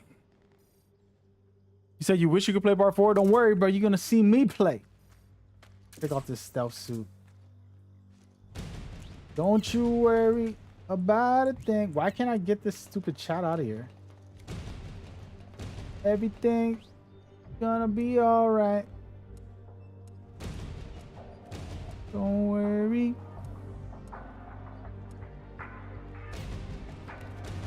We're gonna play part 4 right now, and the reason I love part 4 when I play it is because they really did stealth like in a different way that I really appreciated, and a lot of dynamics within it. I really wish the map would shrink, man.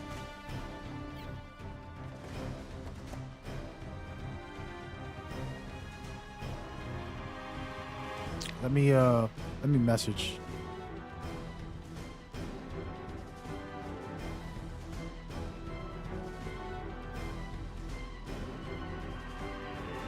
What's the name of this mode again?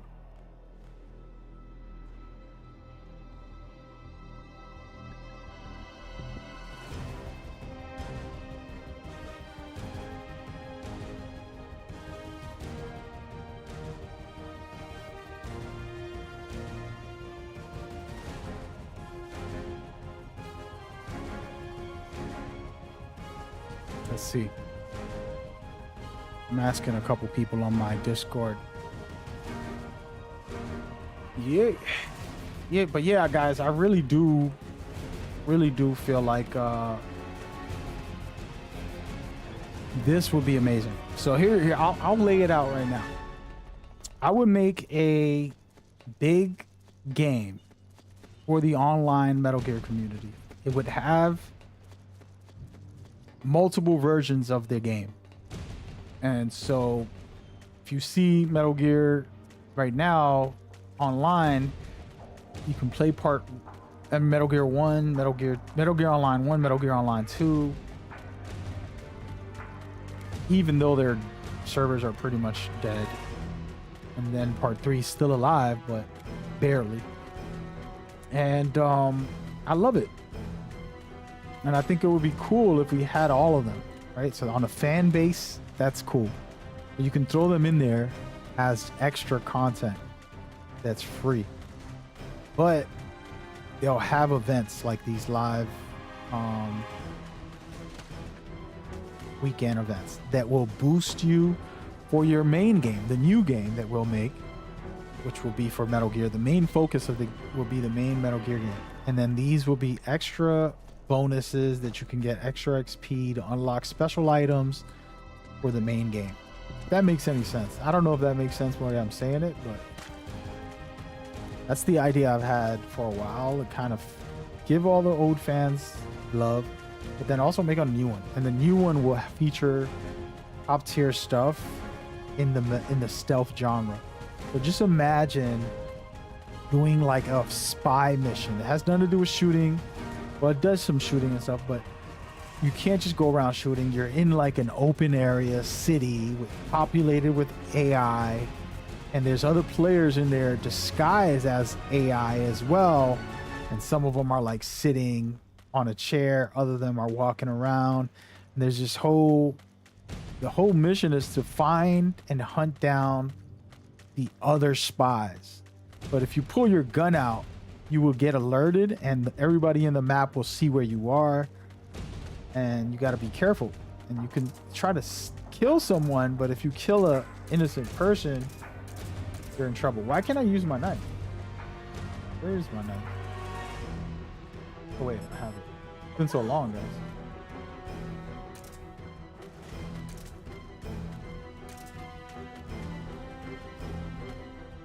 There he goes. That's what I wanted. I don't think anybody's coming, guys.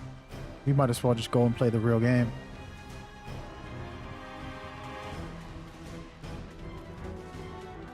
Let me see.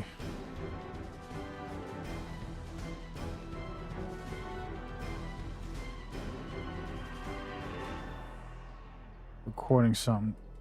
Nobody's gonna come. It's a Saturday night, man. Ain't nobody care about coming over right now. Where y'all at when I need y'all, man? Look, there's some pickups right here. Got the drums.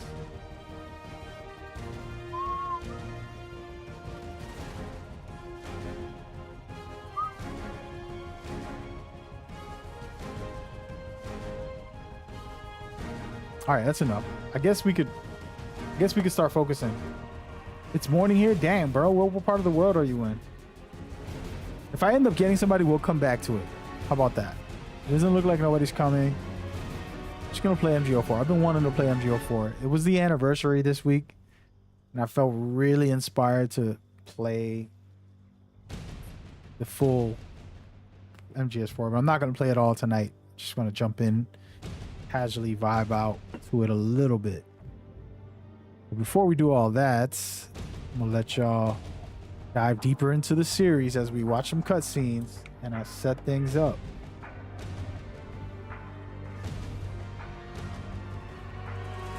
There we go. Actually, I need to play on my real account. There's trophies and stuff. I'm so mad. My original Metal Gear account, I had every trophy and it was amazing.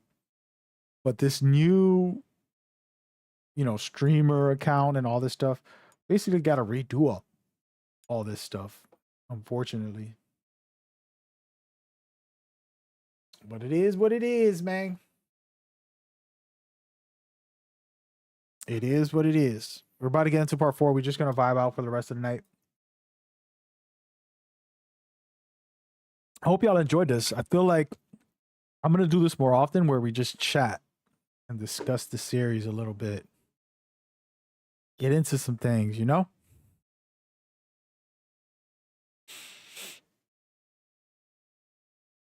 And not stream no gaming, just conversations. Because one of the videos, I have to write this down actually. One of the videos I'm going to do now is about the Delta a little deeper. I talked about it, but I haven't got all the way down that rabbit hole about actually. Let's see, video idea. I'm typing this down. Video idea. Alpha.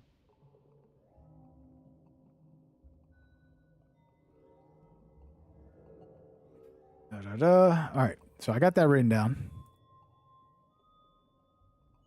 Hopefully, you know, we'll figure that out. Konami's not going to announce it for a while anyways, so it's not that serious. For the person who said they wish they could play part 4. First of all, I'm not here to show it off. I'm here to experience it, and I get it. I feel what you feel. I have about 4 copies of this game because one of them got messed up. Then I panicked and got another one, and then I borrowed another one from my cousin, and then I got another one from somebody who I let borrow my original one. I finally got to have all of them at the same time, which is kind of hilarious. Ended up with all of them instead of just one. But here we are. We're gonna play it, and I'm just gonna play it on regular because we're not here to sweat. Play it on solid. We're gonna chill out. I've never played it on very easy, other than when I got the platinum back when it first released. So, by the way, these cutscenes are ridiculous. Let's watch David. Y'all remember all this? Citizen of the world. Yeah, well, I never. Ripped from the comfortable childhood in Canada, thrown into the turbulent waters of adolescence in Kobe, Japan. How did you stay afloat? You mean in high school?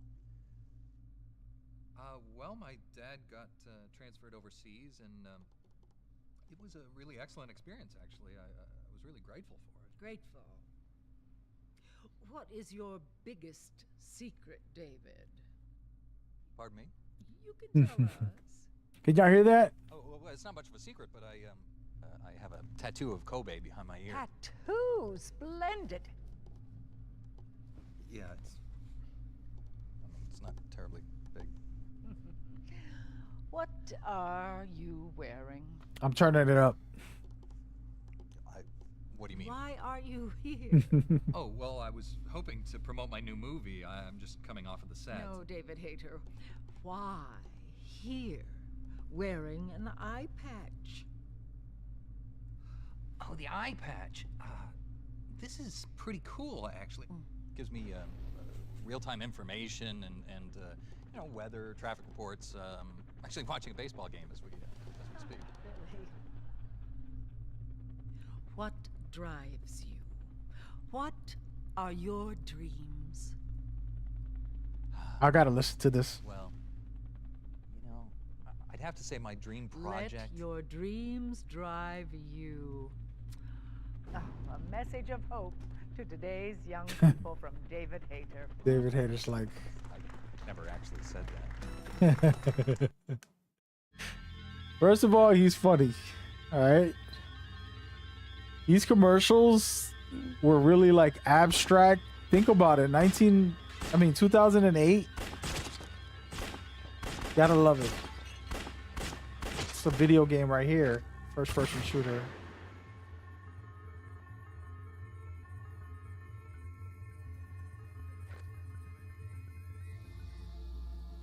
Never a shot in the dark. Here we go. It's time, folks.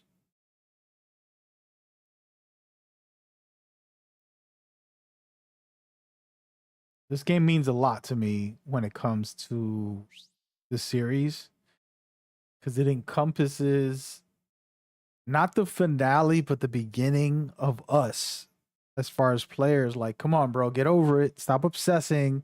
Go live. And that's been a theme throughout the series, but in this one, they kind of really put it in your face.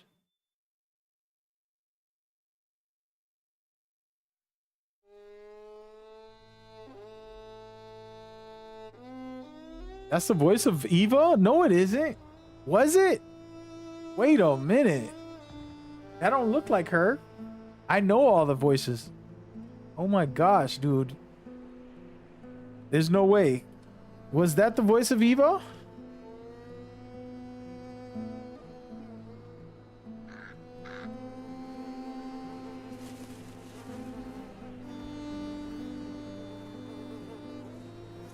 I'm trying to remember her. Couldn't be. Maybe it could. Sheesh, bro. It's been that long. She looked a lot older than I remember. I'll tell you that. I guess I'm old. Might be her. You might be right. Wait, so that came out in 2008. 2004, Snake Eater came out. 4 years later, she looks that old. I feel like I'm offending somebody, right, saying that, but I don't think that's her, bro. I kind of remember what she looked like. Has changed.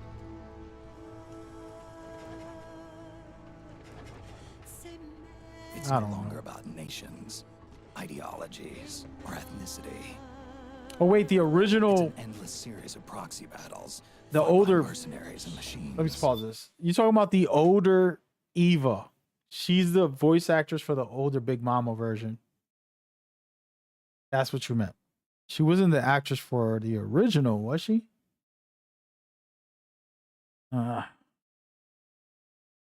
So sorry.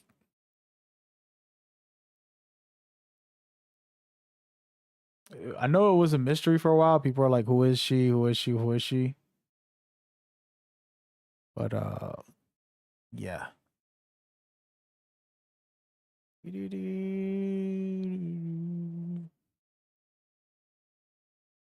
I don't know.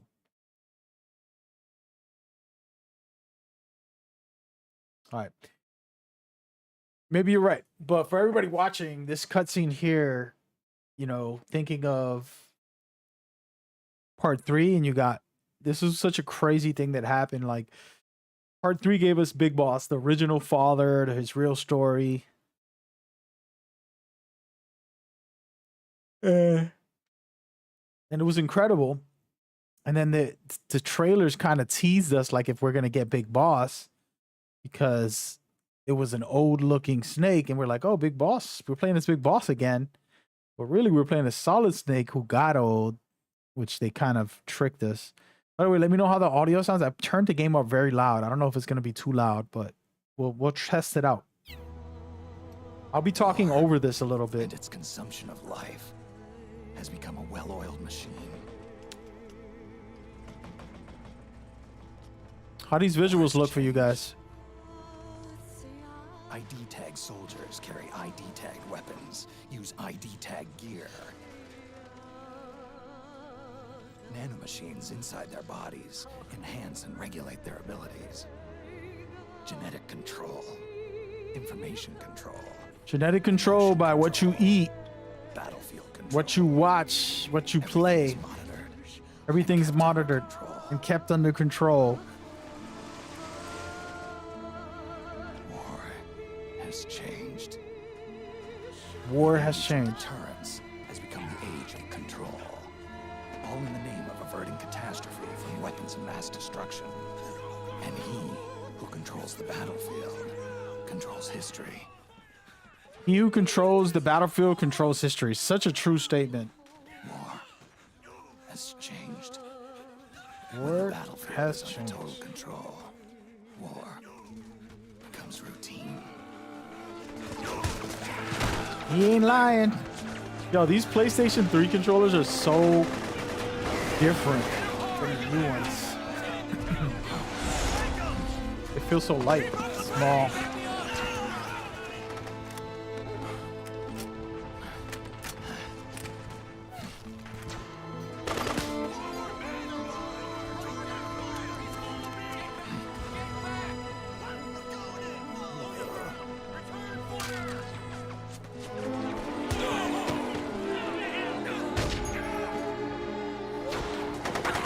All right, so let me know how the audio sounds as I speak now, because the gunshots are happening, and then we can see if the audio is perfect and so good. This is like artwork. Kojima's artwork has been around forever, but this is so beautiful. And somebody's saying it in the chat, the transition is so good. Definitely agree.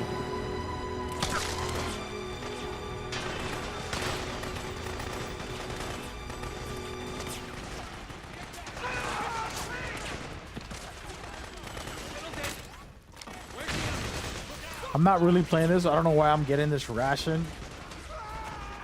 Like if I'm gonna actually play the whole game or something. Being a little ridiculous right now. But yeah, absolutely incredible. I'm gonna kind of just experience it a little bit. And try to remember how it felt to first play this.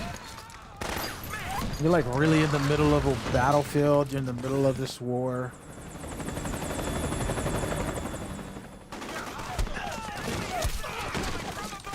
Most of the games, you were always infiltrating bases, but it was never like a war. In part 3, you got some of that in certain areas, like right before you got into the palace in part 3. Let's see. I'm trying to remember everything. Certain areas that, but this one right here is full time. In the middle of a war, which is so cool. You can be friends or enemies with these people. Let me go to the menu screen and put that AK on, baby. There you go. There you go. Just want to make sure. I want to get the mechanics. I haven't played this in a while, guys. So the way I play these video games is I purposely don't play for a long time so that I can forget a lot of it and then come back to it feeling like, oh wow, brand new. It's a little trick I do. Purposely try to forget a little bit. It just makes it feel like a new experience when you come back. If you play the game every week, every month, every year, all the time, it doesn't feel new the way. But I will be playing the full series again, so just lock on to that. I'm gonna be streaming these. I'm gonna be doing videos for them, all of that stuff. I kind of want to just go through it. We saw this earlier on my video at the beginning, but I'm gonna rewatch it a little bit and just have a talk with y'all while I get into it. I might skip these cutscenes from now on, but just for the moment. The intro, I want to keep it.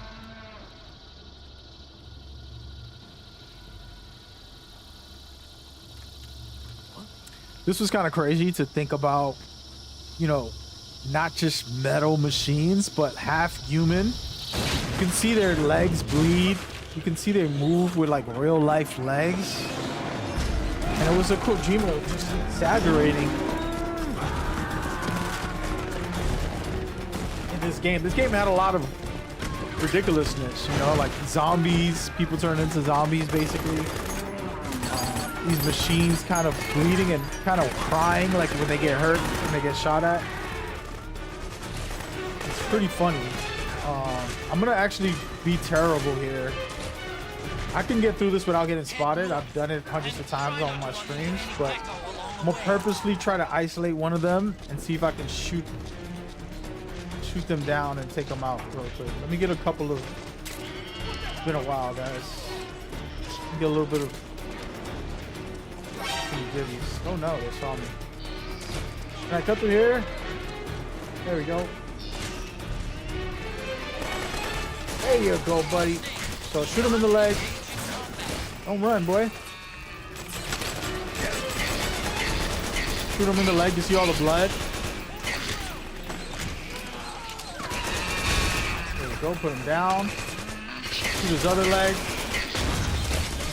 And then you shoot him in the chest. And destroy him. That's how you beat him. Oh. I'm about to die right now. How do I use this? There it is. It's been a while.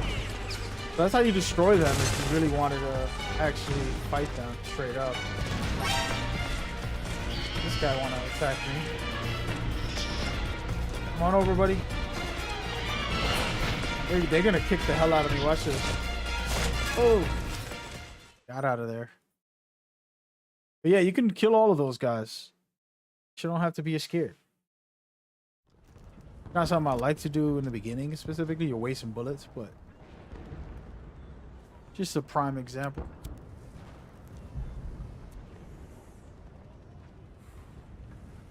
All right, we're gonna skip this. We saw this earlier. Is the audio too loud? Should I lower it a little bit? We're not saving this. We are here. And imagine this game with no loading screens. Because you think about it, on the PlayStation 5, no loading screens, dude. Seamless play. One flowing area, basically. It's kind of like an open world. Some of these areas are like open worlds. And I'll try to showcase it in a second here. What I mean. There's areas you got to load into and go through all that bull crap. But then there's areas that's just like straight up open areas. Liquid Sun.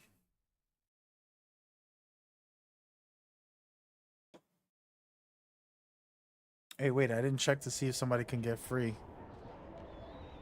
Help me out.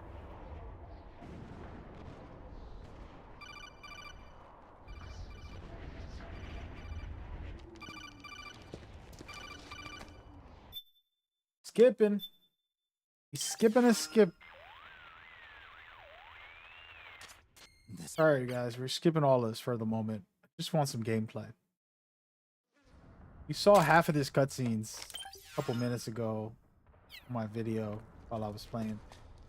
So this is pretty cool. I'm not going to go straight through this way and take those guys out. We're going to kind of do the cheesy, easy way, which is cut through here and then go to the right and just go down without getting spotted and turn this into a war. Or I could make it really difficult, try to take everybody out one by one and do all this extra stuff. You're not doing all that, man. You say you hope MGS4 comes out for PS5 and Xbox. I believe it will come out for all the consoles and the PC as well. But yeah, so this is the way I did the faster version, which you don't have to crawl, but I'm doing it just to kind of get it over with. In this war, neither side is your enemy. There's no Wait, I did that wrong. Oh no, I did that wrong. Got it? Does this guy want to die?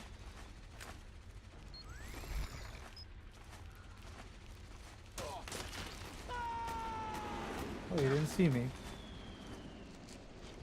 There you go. Someone there? What's going on? Can they hear me? Don't do that. Please don't This is a pretty brutal situation. Yeah, I think, like I said, the Master Collection is your best bet. Somebody was saying that they should remake Part 4 next. I don't think that's going to be the smartest move for them. Part 4 is the finale of the series, you know? So they're not necessarily going to remake that. Let's grab this guy. I don't remember how to hold him up. It's been a while.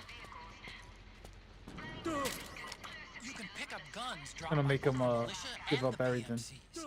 Remember though, PMC weapons are locked. You can't use them. I haven't done this in a while. If only there was some way to get rid of the locks. find what you're looking for. Kojima's so stupid for this, by the way. Like, why would you do that, dude? Why? But That's so hilarious. Damn, I missed this game. I gotta play the whole game, guys. I'm not doing it today, by the way. This is just a casual conversation starter. But if we did get a remake for this, that'd be so crazy. But you gotta think about it. They're remaking part 3, which is the chronological order of the game. Why would they remake the last chronological game? Get what I'm saying? So just wait for these guys to go. And then you go. You guys, a little stealth. I'm not really trying to stealth, by the way. I don't give a damn if I get spotted. But see, this right here, that cutscene right there of going back and forth. Absolutely no cutscene. No in and out. I'm going to go back again. Imagine, you know, in the next gen console, you just get in and out of these doors. And it's seamless. This is like an open world. I'm not saying that's what's going to happen, but that's what would happen, I believe. You just jump in and out of these areas. No need to load. If they did a remake, that would be crazier. By the way, you go in here, you get a little box. Very important. And then you go up here, and then you're out of here. You can kind of speed through some of this. Snake, press the crawl. Oh, wait, before we go, button let's while running to check execute a this roll. out. Rolling can help you dodge enemy How many of attacks y'all seen and this get before? past small gaps and obstacles. Y'all ready? Watch carefully. Now I'm hiding. I've become a part of the statue. Great. Gonna do it again. Didn't work. Somebody's gonna spot me. I can hide here if I really wanted to. Oh. That is so stupid. Only in Metal Gear, I tell you. Only in Metal Gear, man. Let me pull out the knife. Do I not have my pistol yet? Oh no, I didn't pick it up yet. There's a guy over here. I gotta be careful. Where is he? There he is. Coming back. Forgot about that. I'll get in trouble here. Yep. Hide against this wall. Let him turn. He's gonna spot me. Oh, he isn't.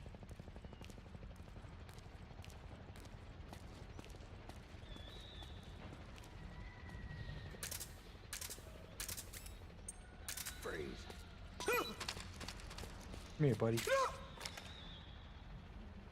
Take all your goods. I love this. You gonna take it or what?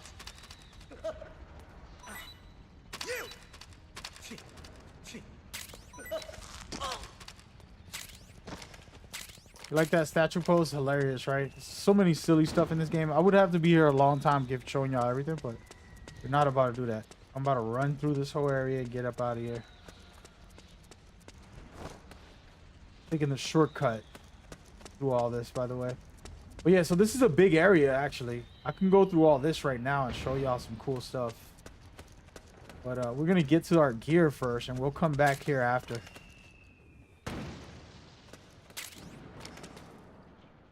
Isn't there a group of guys that come out? I'm trying to remember. Yeah, they're coming out from over there.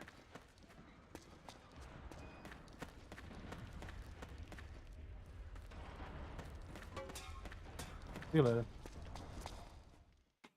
Cutscene. We're skipping this, by the way.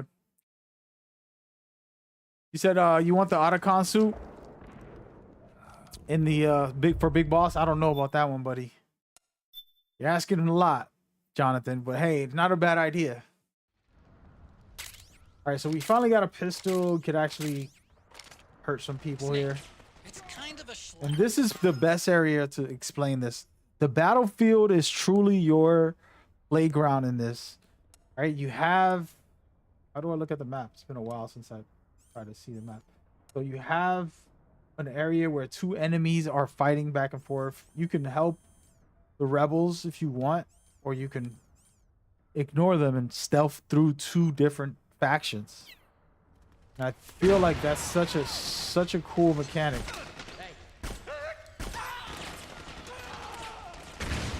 See how busy they are with their fights? You could just take out multiple guys, not worry about nothing. And I'm helping them right now. I don't have to help these guys. Oh my gosh. chaotic war going on out here. As you can see. So I can help the rebels on the right, or I can help the...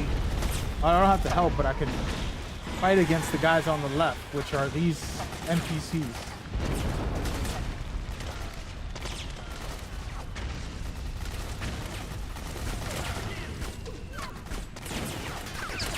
I can't shoot.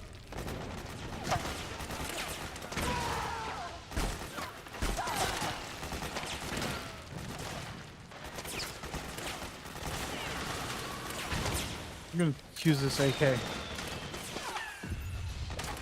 You said you enjoy all the killing. This isn't like a stealth run, bro. I'm just talking. It's really just to talk with you guys. Not even really playing the game, to be honest. Be quiet, boy.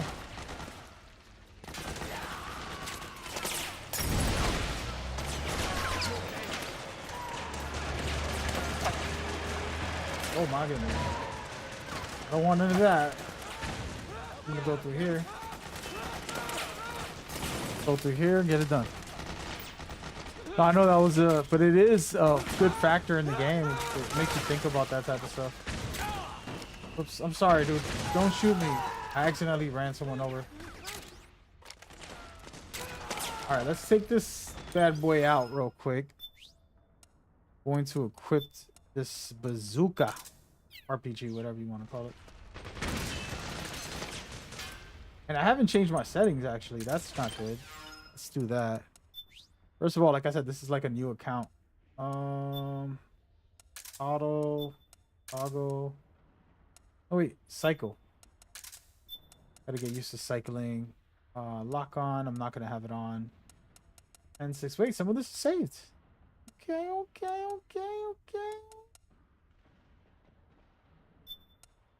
Turn it up a little bit. Turn it up a little bit. Let's go to 7 everywhere. What else was I supposed to do in there? I think that's it.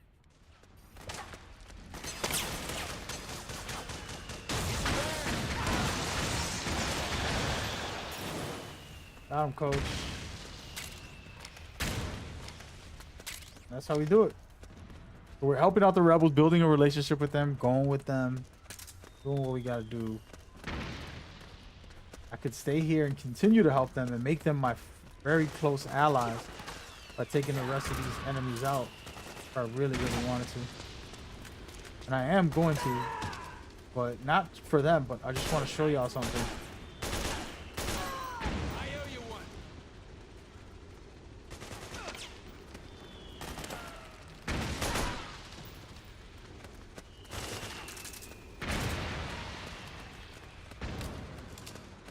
Oh, there's another tank right there.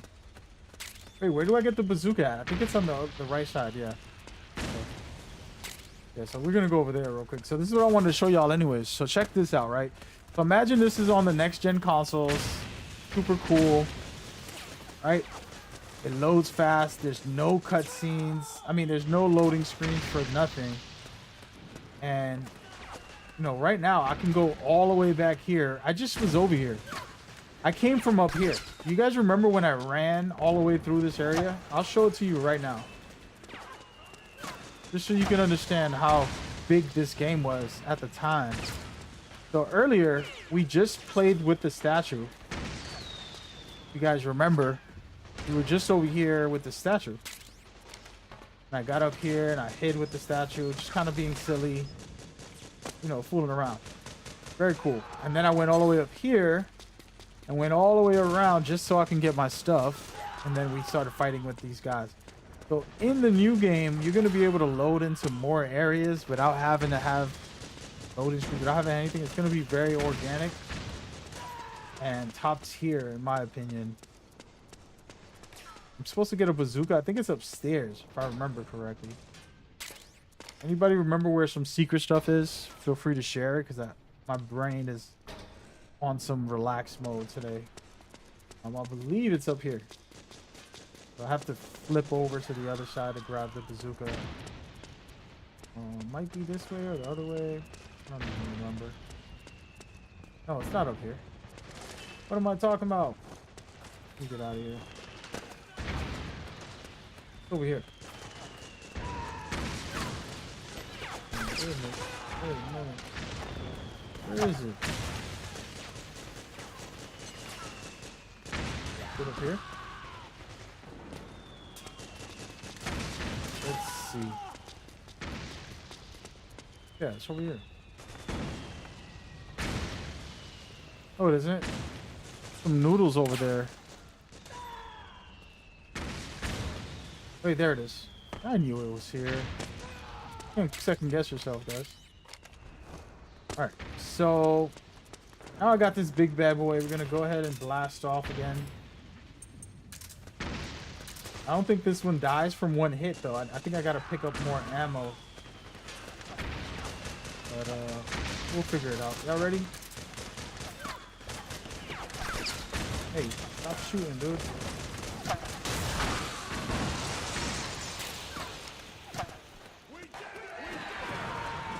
So now I've gained their trust for the remainder of the game, basically.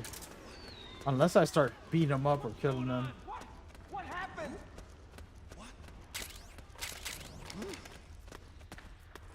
Dude, they're still kind of like, what? What's wrong? Not really trusting me fully yet.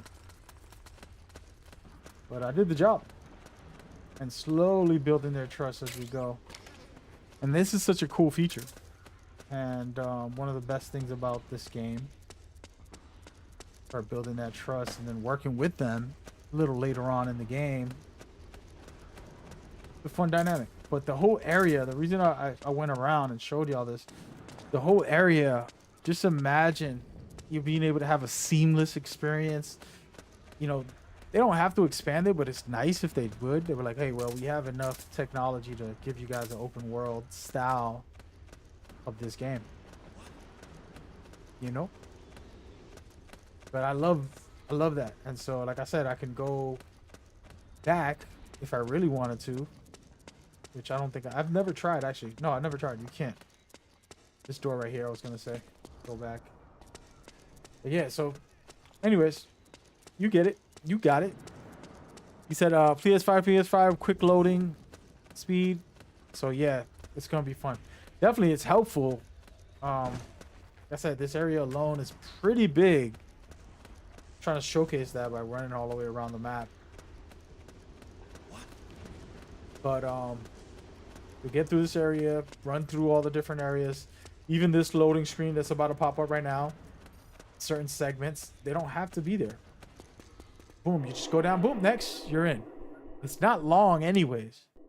But the fact that I have to sit here through this in 2024, you know, we living in a new day, man. Ain't nobody got time for that.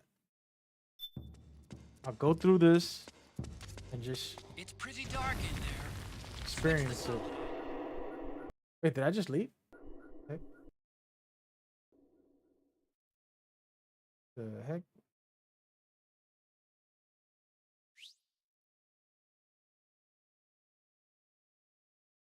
Do you think that MGS4 will be remade like 3? I was just explaining that I do believe... What did I just do? Went the wrong way, guys. I'm not paying attention. I do believe that Konami will be remaking another game. I made a video about it on my Metal Gear Explained page. But I do feel you have to be careful to not overhype it. Because Delta has to do very well. Delta has to sell very well. It has to be great. Wait, let me put a grenade on here. Do I have a grenade?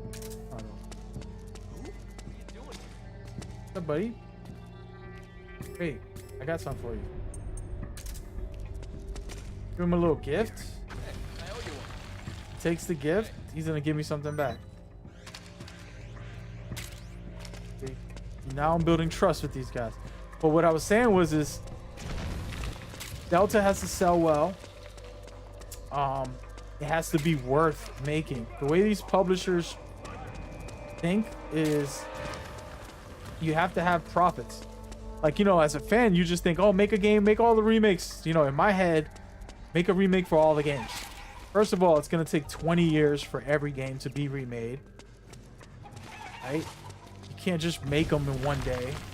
So the idea is cute, but it's not sustainable. me give this guy some stuff. Hey man, where you going? Come back. I'll figure it out later. But so yeah, in my head it would be amazing. But in reality, it's like, dude, it takes too much time to make a remake and it costs too much. Why would I give somebody a why would I make a remake if nobody buys it? So if somebody made one of the lesser games, like one of those spin-offs we were talking about earlier, like Acid or Ghost Babel or something, those are not necessarily going to sell the way a Snake Eater is going to sell. Snake Eater is one of the greatest games of all time. Those games are barely known, and they might get a little bit of clout, but I don't know, man. So the developers, publishers are thinking of, okay, what can we do that's worth it for our employees? Because think about it, if I was to just say let's make every game and then one of them or two of them's not selling and we spent 50 million or 100 million to make the game, that means I gotta fire my employees now. I gotta close some studios down. Now we can't make no more games. You know what? You guys made a failure. You're gonna get fired. And it's not like I want to fire them, but I can't pay them. And then, for example, you're saying you're gonna buy it. You're like, I'll buy Delta. No, I got you. Me too. But at the same time, how many people are gonna buy this remake? It's a question we don't have the answer to, in the sense of the general public, where they're sitting there playing Fortnite, buying $20 skins every week, and they don't think about a good story. They don't think about awesome gameplay. They just want to show off their skins or whatever. And if Metal Gear doesn't sell because it's traditional stealth, it's really heavy duty storytelling, can it sell well? That's the question, because these are not modernized gameplay as far as like what people expect. Name another game that's like Snake Eater right now. Please name a game. Name one game that's like Snake Eater that exists, that's successful today in 2024. Don't worry, I'll wait. You get me? So they're taking a chance, and I don't know how much they'll spend, 80 million, and then all of a sudden a decent amount of the real Metal Gear fans buy it, but no new fans buy it, and they don't make their money back. Let's shut down the studio. We can't afford to make this anymore. Let's focus on something else. Oh, the collector's edition sold good. We didn't have to spend 80 million to make it. Let's do that again. So then they'll do a volume 2 and the 3 and try to get all the they can out of it. Can't blame them. You have to realize that no game is made for free. You know, it's all about Pretty sweet, huh? about that money, man. It's all about that paper. So like, you got a good point. Yeah, I'm not really trying to make a point. I'm just trying to share some perspective on how this development stuff works. Who are you? You know, Neither enemy nor which yeah. friend. So far, what do you feel about the gameplay, man? We chilling right now, right? I'm gonna skip all this. You're not with I'm the gonna keep militia. going. I like Drebbit though. He has some really great stories. Actually, hold up. I really wanted to hear his. Too late now. He talks about the Beauty and the Beast, doesn't he, in this one? No, I don't think he does. So, I think the next time you talk to him, ready to make a talks deal about it. or what? He might have actually. Okay then, let's talk business. Hold on. This When does he talk is about a Beauty and the war Beast? zone. There's product coming in here by the truckload, and you'll be picking up a lot of guns in the. Wait, let's just skip this one. When does he talk about Beauty and the Beast? He talks about his products. He talks about injecting him.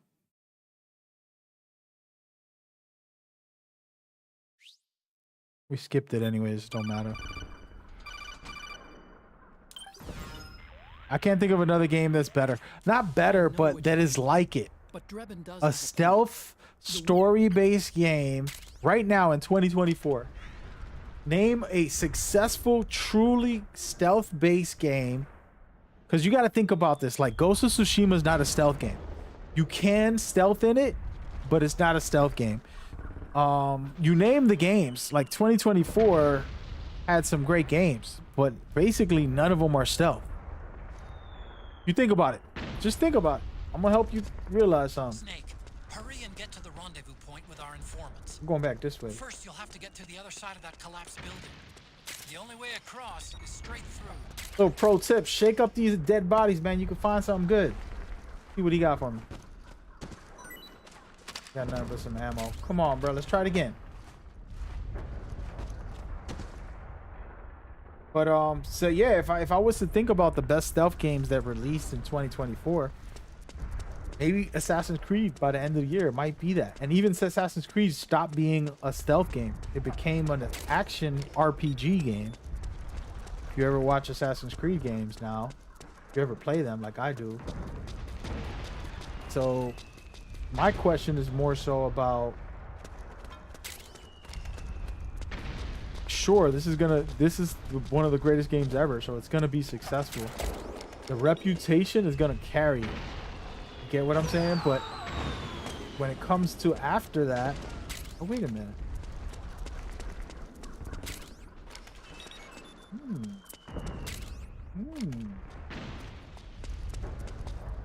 I gotta go back up. Reputation will carry it, in my opinion, but how successful will it be? Will it be that global? This should win Game of the Year. There's no way there's gonna be a better game than this when it comes out. At the time of its release, 2024, 2025, I can't see a game surpassing it. But you never know. There might be something. But the point is it's that good, and I'll have to take these guys out.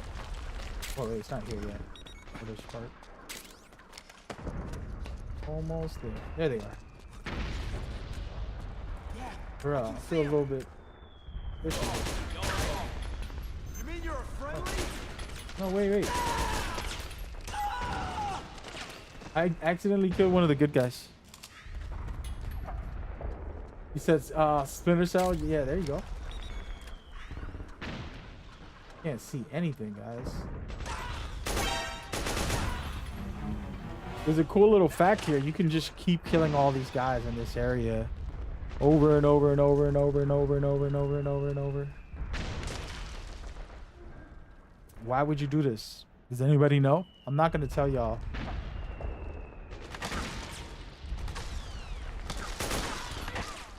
Why would I just spam this area? They'll keep spawning over and over again. Anybody know why? Anybody? Wish I had my pistol. Where's my long pistol?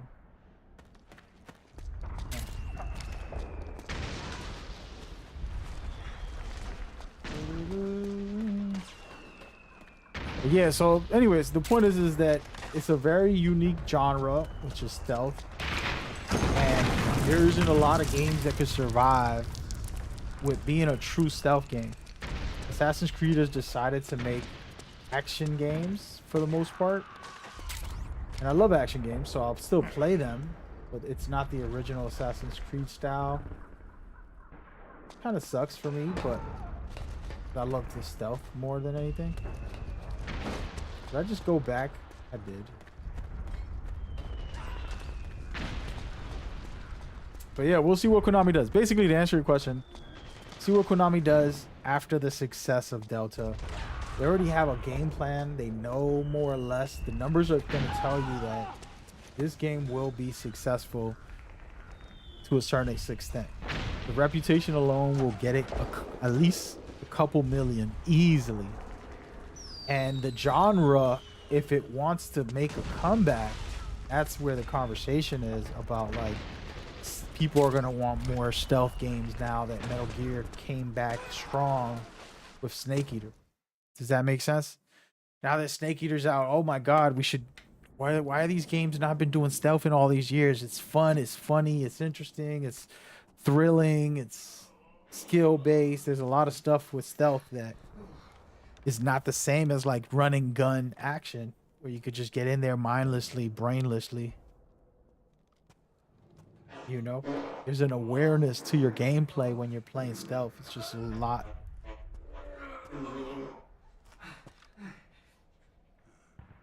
Who's there? Go away! I'm not done yet! Jonathan said that he wanted to play Assassin's Creed games, but after Ubisoft said that they want us to get used to not owning our own games, yeah, that is the weirdest thing that they could say. You know, here's the thing, bro. Like, I separate all that political stuff with what is or what isn't. Like, you know, when people talk about the, you know, Amazon or freaking Google or, you know, even Twitter. I use Twitter, aka X.com. It's owned by Elon. I'm not representing Elon. I can't call him a good or a bad person. I don't know him. People will always say something to me like you're doing about Ubisoft. They'll tell me something, but I'm not gonna judge the game part of it with whatever idiot that said that. You get what I mean? Like, and the person is probably talking about like subscription-based games where you buy Xbox Game Pass and you don't own the games and you're playing them, but once your subscription's over, you can't own them no more. And that's what Ubisoft has as well. Some people do it and they're very successful, others are like failing. And it's up to us. If we want to just buy subscriptions and never pay for a game officially, then you can do that. But if you want to actually play the game and own it, then you can just buy it. You get me? Like, so it's not rocket science. Oh, by the way, I'm gonna stand in here. By the way,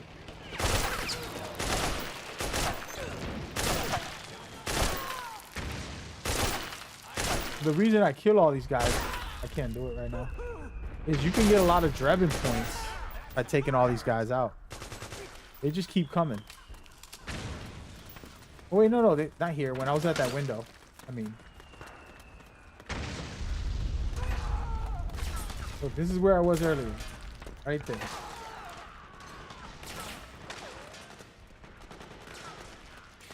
So for me, it's like, you know, like what you're saying is about some person. I remember it was like an executive or something, right? And it just sounds so stupid when you hear someone say that. This dude trying to get killed. I'm literally shooting somebody, bro. They just walking in the middle of my shot. It sounds so dumb for somebody to dare to say that, especially if they're the executives or whatever they are. But in the end of the day, I've enjoyed the Assassin's Creed series. So like, you probably haven't played it like you're saying. Like, I've enjoyed it so much and had a good time with it. Is this thing dead? I think it is. I feel like it didn't. Oh, it's down. Okay. So I enjoyed that series so much. Top tier stuff. You don't get Drebin points when you do non-lethal? Yeah, you just pick up the guns. So you just want to pick up all, like right here, every time I pick this up, I'm selling it to Drebin. Getting points for it. So the more people I would kill, I just pick up their weapons and I'll get more points for him and I can buy everything right away. So over there at that window, it's a trick I used to do. Shoot everybody down. Get all their stuff. And then just keep doing it. There's other places to do it too. There's a bunch of places in the game where you could just keep spamming things like that.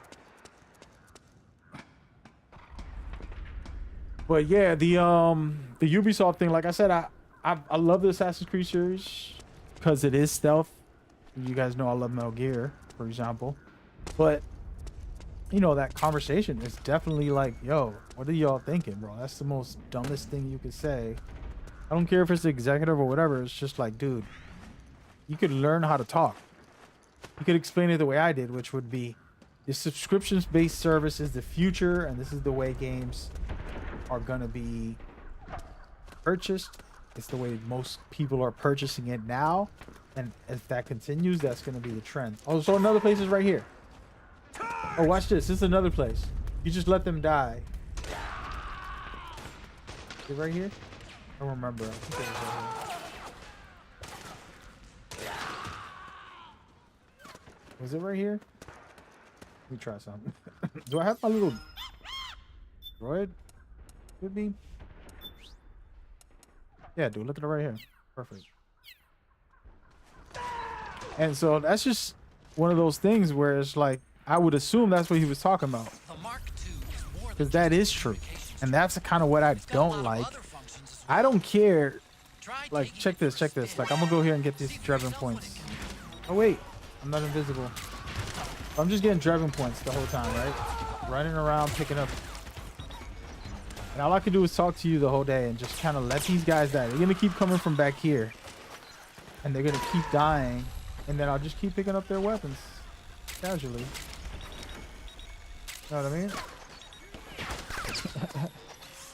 And this is how you get Drebin points at the start of the game. You can buy everything at the very start and just go crazy.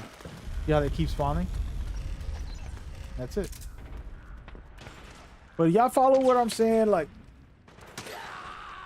but yeah, back to the Assassin's Creed. I actually really love the series. I don't think every game is good. I've not enjoyed them. But there's some amazing ones. The new one feels like it's gonna be special. And I try to separate, you know, that silly stuff that you just told me. I heard about it, but I didn't pay attention to it because I'm like, I just want to play the game. The same thing with Konami.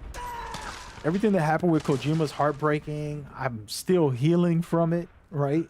I'm just like the rest of the fans. Don't get it twisted. But look at all those weapons. And all I gotta do is all my droid. Pick up them bad boys. Look at this. I'm going over there, guys. I'm still healing from Konami and Kojima, right? The funny thing is Kojima left. He was gonna leave. He didn't want to deal with them no more. And things looked ugly, but it wasn't all Konami's fault. But people don't care about that. They focus on what they focus on, you know? And I understand. I have been the same myself. Oh no.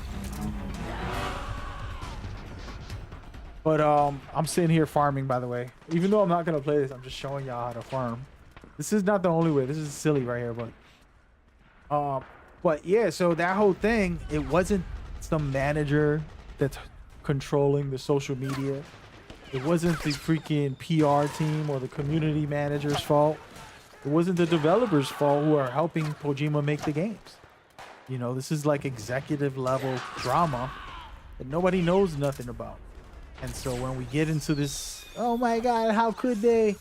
It's like, bro, you're targeting 5 people maybe? I don't know who they are, but 5 or 6 people. And you're going to ruin a franchise and hate on a franchise because of, you supposedly love the franchise, but you're going to hate on it because of some, you know, 2 or 3 little execs. You get what I'm trying to say? It's like, it's logically, I can't entertain that. Snake, At least not for me. the Mark II's batteries Yo, are my about to battery's run gonna out. die. Just letting you know. All right, that's enough of this. I think we did. We think we did our job, guys. Don't have a lot to do.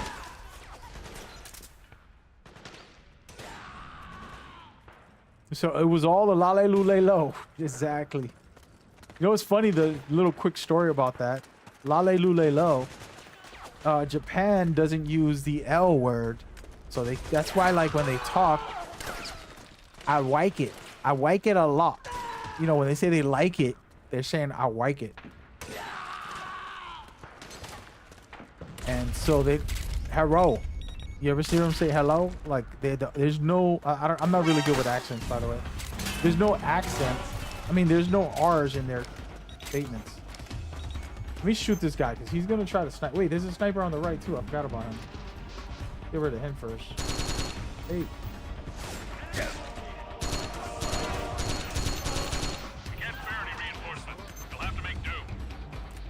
This guy right here.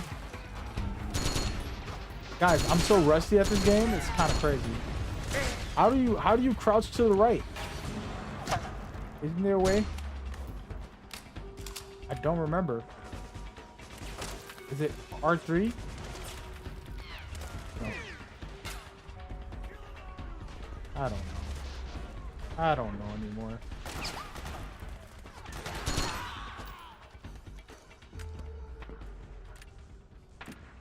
There's the guy above. So they would never say else. So the reason why people can't say lale lule lo is actually Kojima about the Japanese people.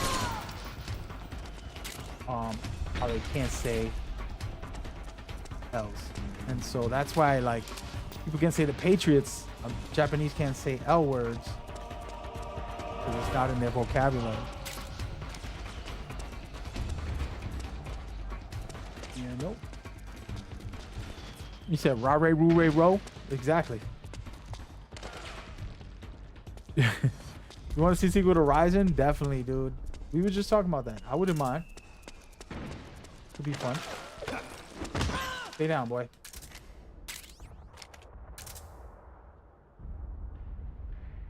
We're gonna leave him there. I've been killing too many people casually. I used to love this area so much. There's a great PvP in here. This is a fun map to fight in. Let me go to the Drebin shop real quick. He got something for me, man. Let's go to attachments. Where's the attachments at? Right? What did I want?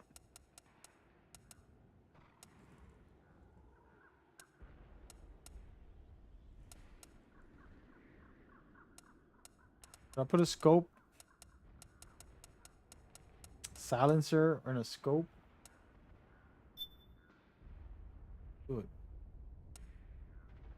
Wait, what the? Wait.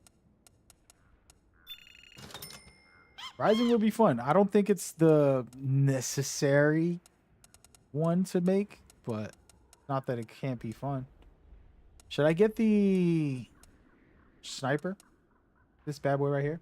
Look, I already got enough to buy something special like this.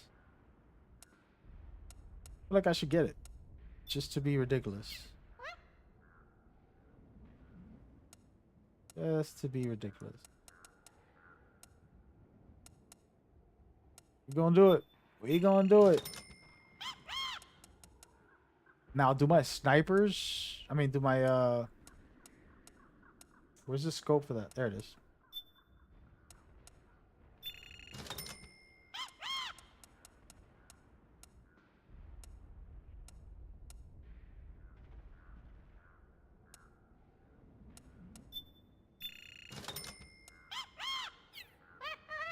I'm actually acting like I'm gonna play this. I shouldn't even waste my thing because I'm really not gonna be on this. All right, here we go. How do I customize it? There it is. Yes, sir. No, that's not what I wanted. Wait, I don't have the M4. There it is. Try the dot real quick. It's been a while. Muzzle real quick. Grip real quick. I'll throw the laser on real quick. Nah.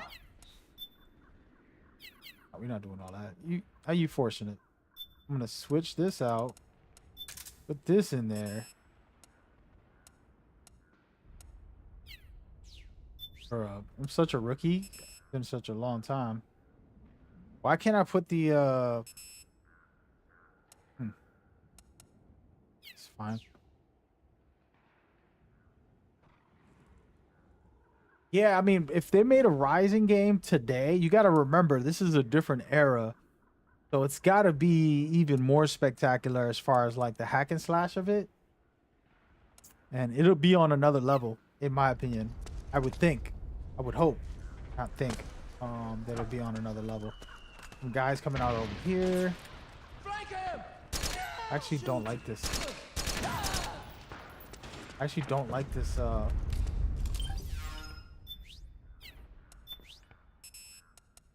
definitely don't like this. Take it off. Take it off. Take it off.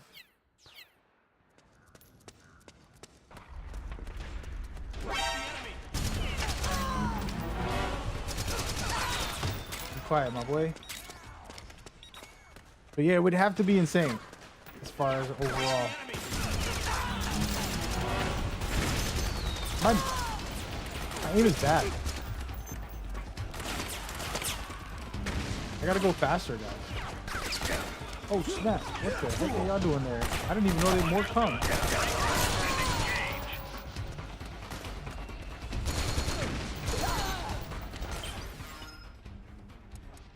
Let me speed up my cameras. I feel like it's slow, man. Going full 10, man. Full 10. Good. First person is going to be 7. I'm going to keep it low. Humble. Stay humble.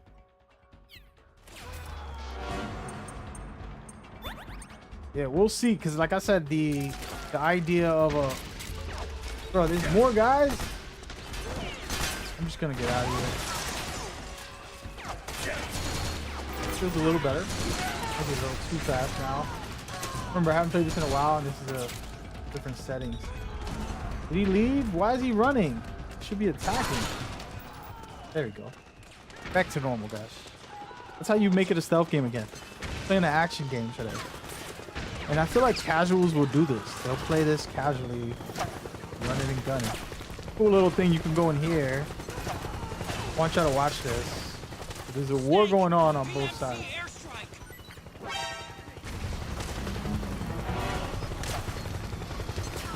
I'm just gonna stand up like this. Okay. They're gonna kill me out here. Where's the airstrike? Supposed to be an airstrike happening somewhere. Is the helicopter above already? There's a helicopter coming. It's been a while. Need to heal up, man. I'm hurting.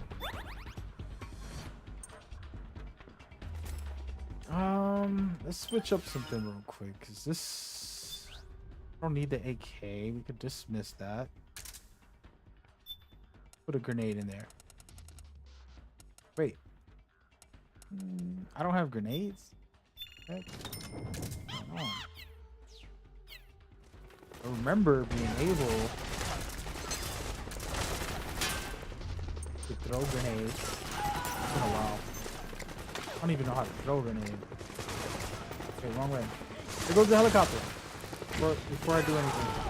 Look at the heli. It's coming over to drop bombs. Boom, and shooting missiles. I'm probably going to get hit. I knew it. Stay here long enough. You'll see the helicopter doing some work. I wanted to lay down and do this. I don't know if I'm going to be able to because clearly I'm a hot mess. Little backwards grenade.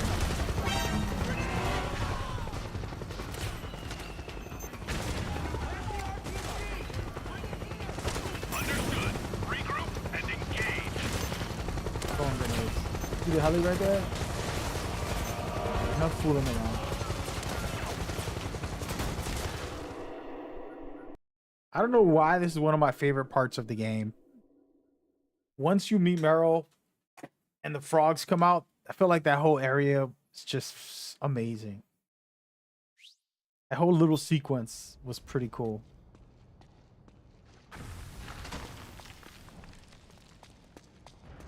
This whole thing, just like coming in here, finding new stuff, getting to Meryl, little traps everywhere. Really like this. See that right there? Probably gonna die in here, guys. I was showing this earlier. I was trying to show it to you guys. So right now I got unconscious, but it wasn't because of the bomb. It was because I was not managing my stress levels, first of all. That's a real life thing. Oh no.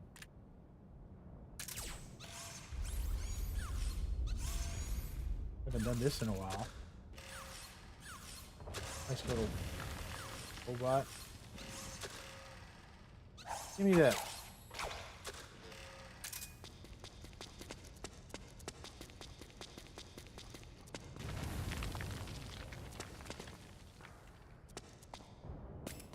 I think I could get this up there.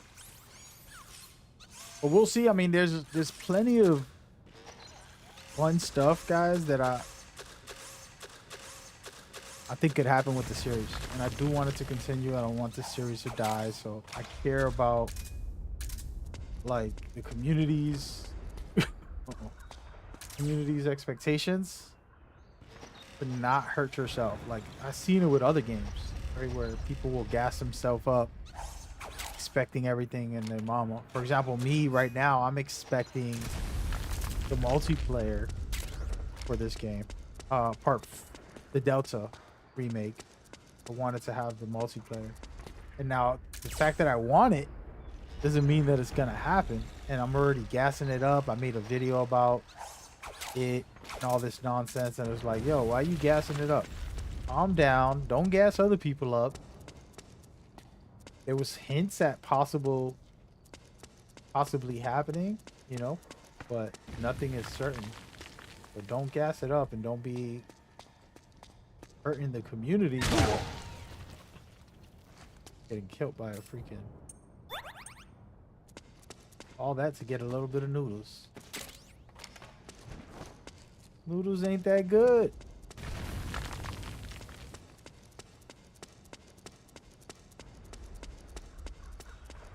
But yeah, we'll see what happens.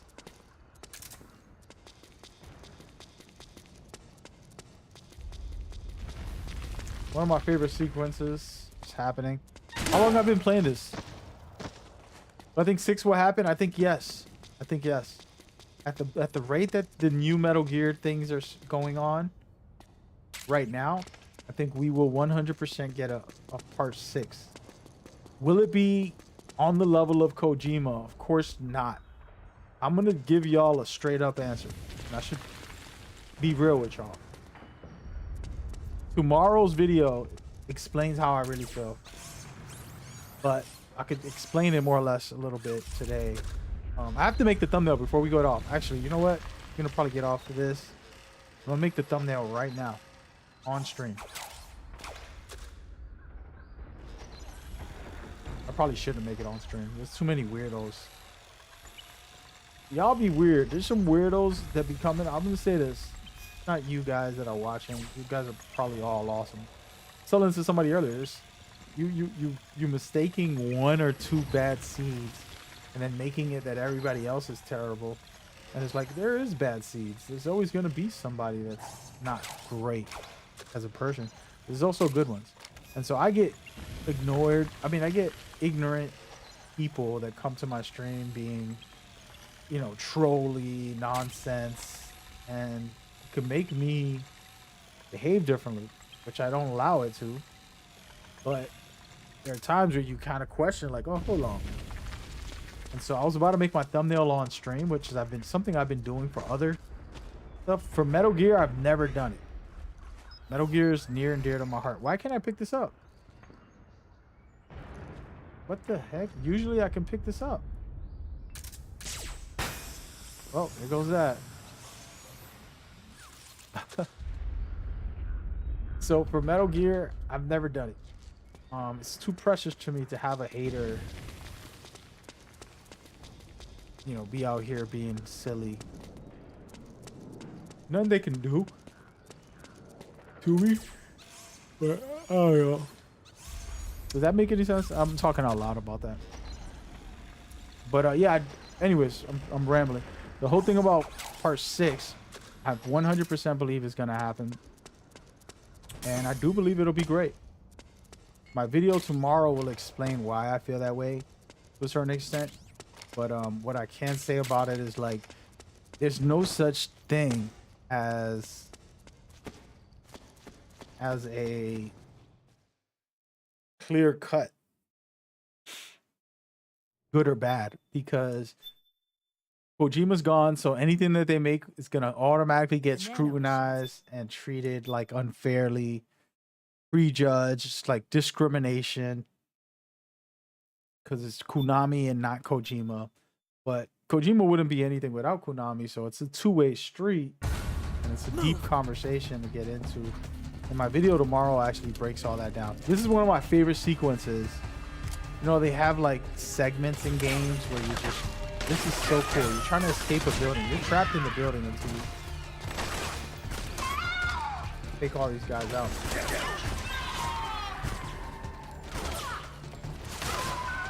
I feel like once I get my headshot together, we'll be good to go. Are they above? I forgot about that. Oh, they didn't. Yo, cut it out. I can't shoot. I'm trying to stay right in front of him. I just want to see if I can survive it.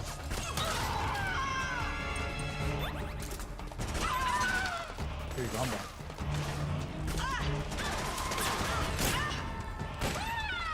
I cannot shoot headshots there.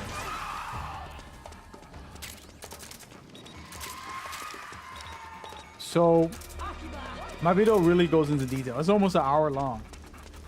All because of that same question that you just asked, basically. So, I'd rather you just watch it tomorrow. Snake, you've got to keep up with the 01 unit. Where are they? I'm ahead of them.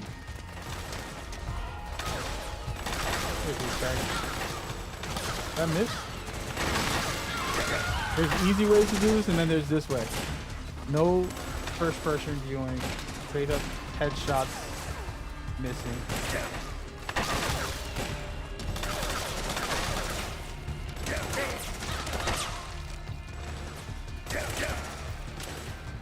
This is my practice for later.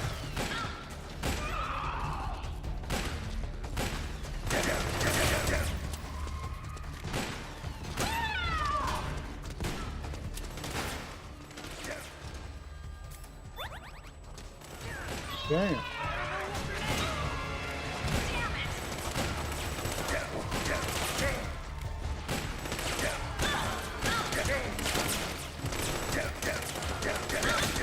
I've never tried to play like this before. Hilarious. This is turned into a bad action game right now, the way I'm playing.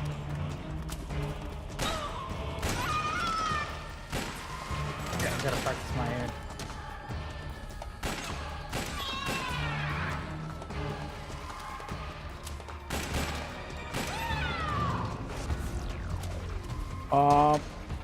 Who you think we'll play as? That's an interesting, like I said, the conversation about what should be next is a tough one, man, because you can't please nobody. No matter what you do, you're not going to please anybody. In the sense that if we do another riding game, you're going to be like, oh, we need more Solid Snake. If you do another Solid Snake, you're like, oh, why no Big Boss? If you do a Big Boss, it'll just like a endless cycle of like, oh, they already did Big Boss. Why don't you give us Raiden? I mean, why don't you give us what's his name? Gray Fox or somebody else, the boss. I don't want to play as, you know, so it's just gonna be a basically endless cycle. Wait, they're upstairs. I'm over here downstairs. So it's kind of an endless cycle of like, I'm not gonna be able to please you as a fan. Unfortunately. I haven't played this in so long, guys. Where am I? Wait. Yeah, I need to go to bed. It's already past my bedtime. They're in here somewhere. Go help them out. No, they're not. They're upstairs. Bruh. But yeah, so what is your choice? And the fan base is split because some people are gonna want to ride and some people are gonna want a Solid. Some people are gonna want a Big Boss.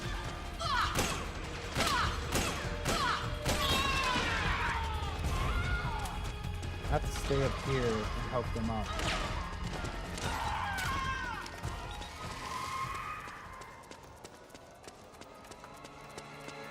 Being a bad teammate.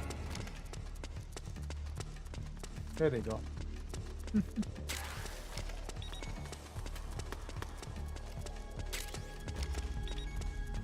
The question is, what do you think? If you're asking me, I know what I would do. I have been made a video game for the Metal Gear series. A new one, a new story. And fun fact, it might not feature who you think. But it'll be an amazing game. And I need about $100 million. Know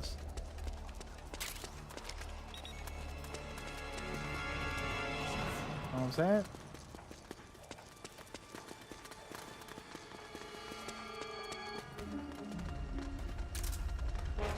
Y'all ready to pay up?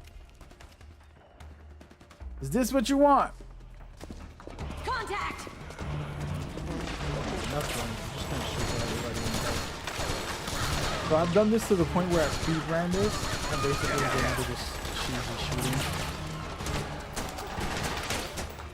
Bad shooting that I'm learning to do without aiming or without zooming in. I want to be able to start doing this again. So I can headshot everybody without zooming in. It's not exactly that easy.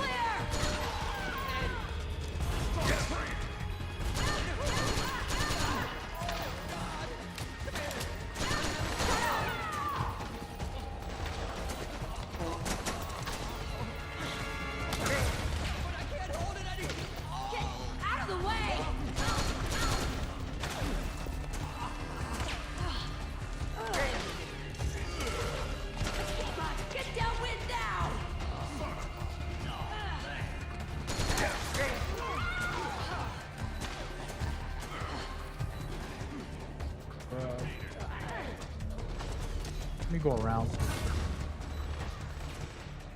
As long as the gameplay and story is good, yeah, I got a phenomenal story, a phenomenal gameplay. I believe it'll be the best that any non-Kojima fan, I mean non-Kojima human can do. Truly believe that.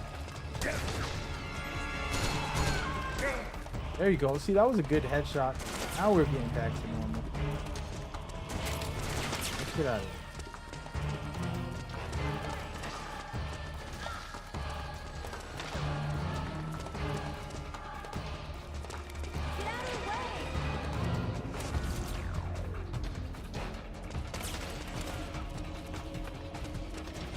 This little butt, dirty butt, poo-poo butt. Look at his butt. Pooped his pants. Let me wake him up.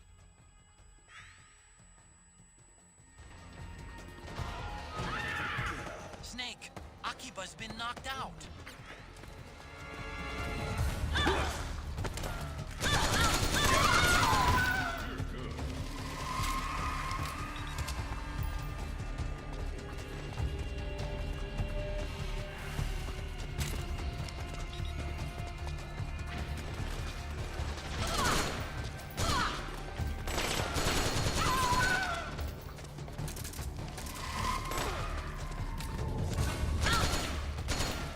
Starting to get the flow again, but it's gonna take a while. Do I have everything on 100? I mean, on 10? No, I don't. That's what it is. Let's just put everything on 10 again.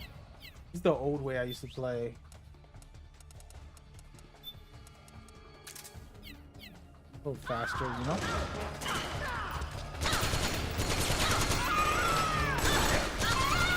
There we go. Now we're getting in it. He's a comic relief. He's hilarious, man. Absolutely love him. You need that in every movie, every game, everything. Oh, it just helps. I have to make a thumbnail because you made me decide to put the video out. You want to see the video? I'm going to show the video. Not really, but kind of. I'll show the video a little bit. All right. Here it is. I'm gonna pop this up on screen, so check it out. So this is it right here. It's in there. It's 56 minutes and it's all from one question that I've gotten for 10 years now. Well, for 9 years I've gotten the same question and I've never officially made a video about it. And tomorrow I have to make the thumbnail. But I might just make this video. I may put this public tomorrow morning. And the most important question, and I kind of get into some personal stuff. I kind of like, I didn't script it, so I kind of went into a lot of stuff, but you'll get it. You'll get it. Should be good. I mean, we talked about some of it on the stream already. So. Yeah, it's been fun, guys. I'm actually not even gonna finish this. I'm gonna get off stream so that I could focus. I'm gonna make a thumbnail and try to go to bed because I gotta get up early tomorrow. Important day tomorrow. I'm gonna go hang out with David Hayter, most likely, hopefully. The hope is that I meet up with David Hayter at some point.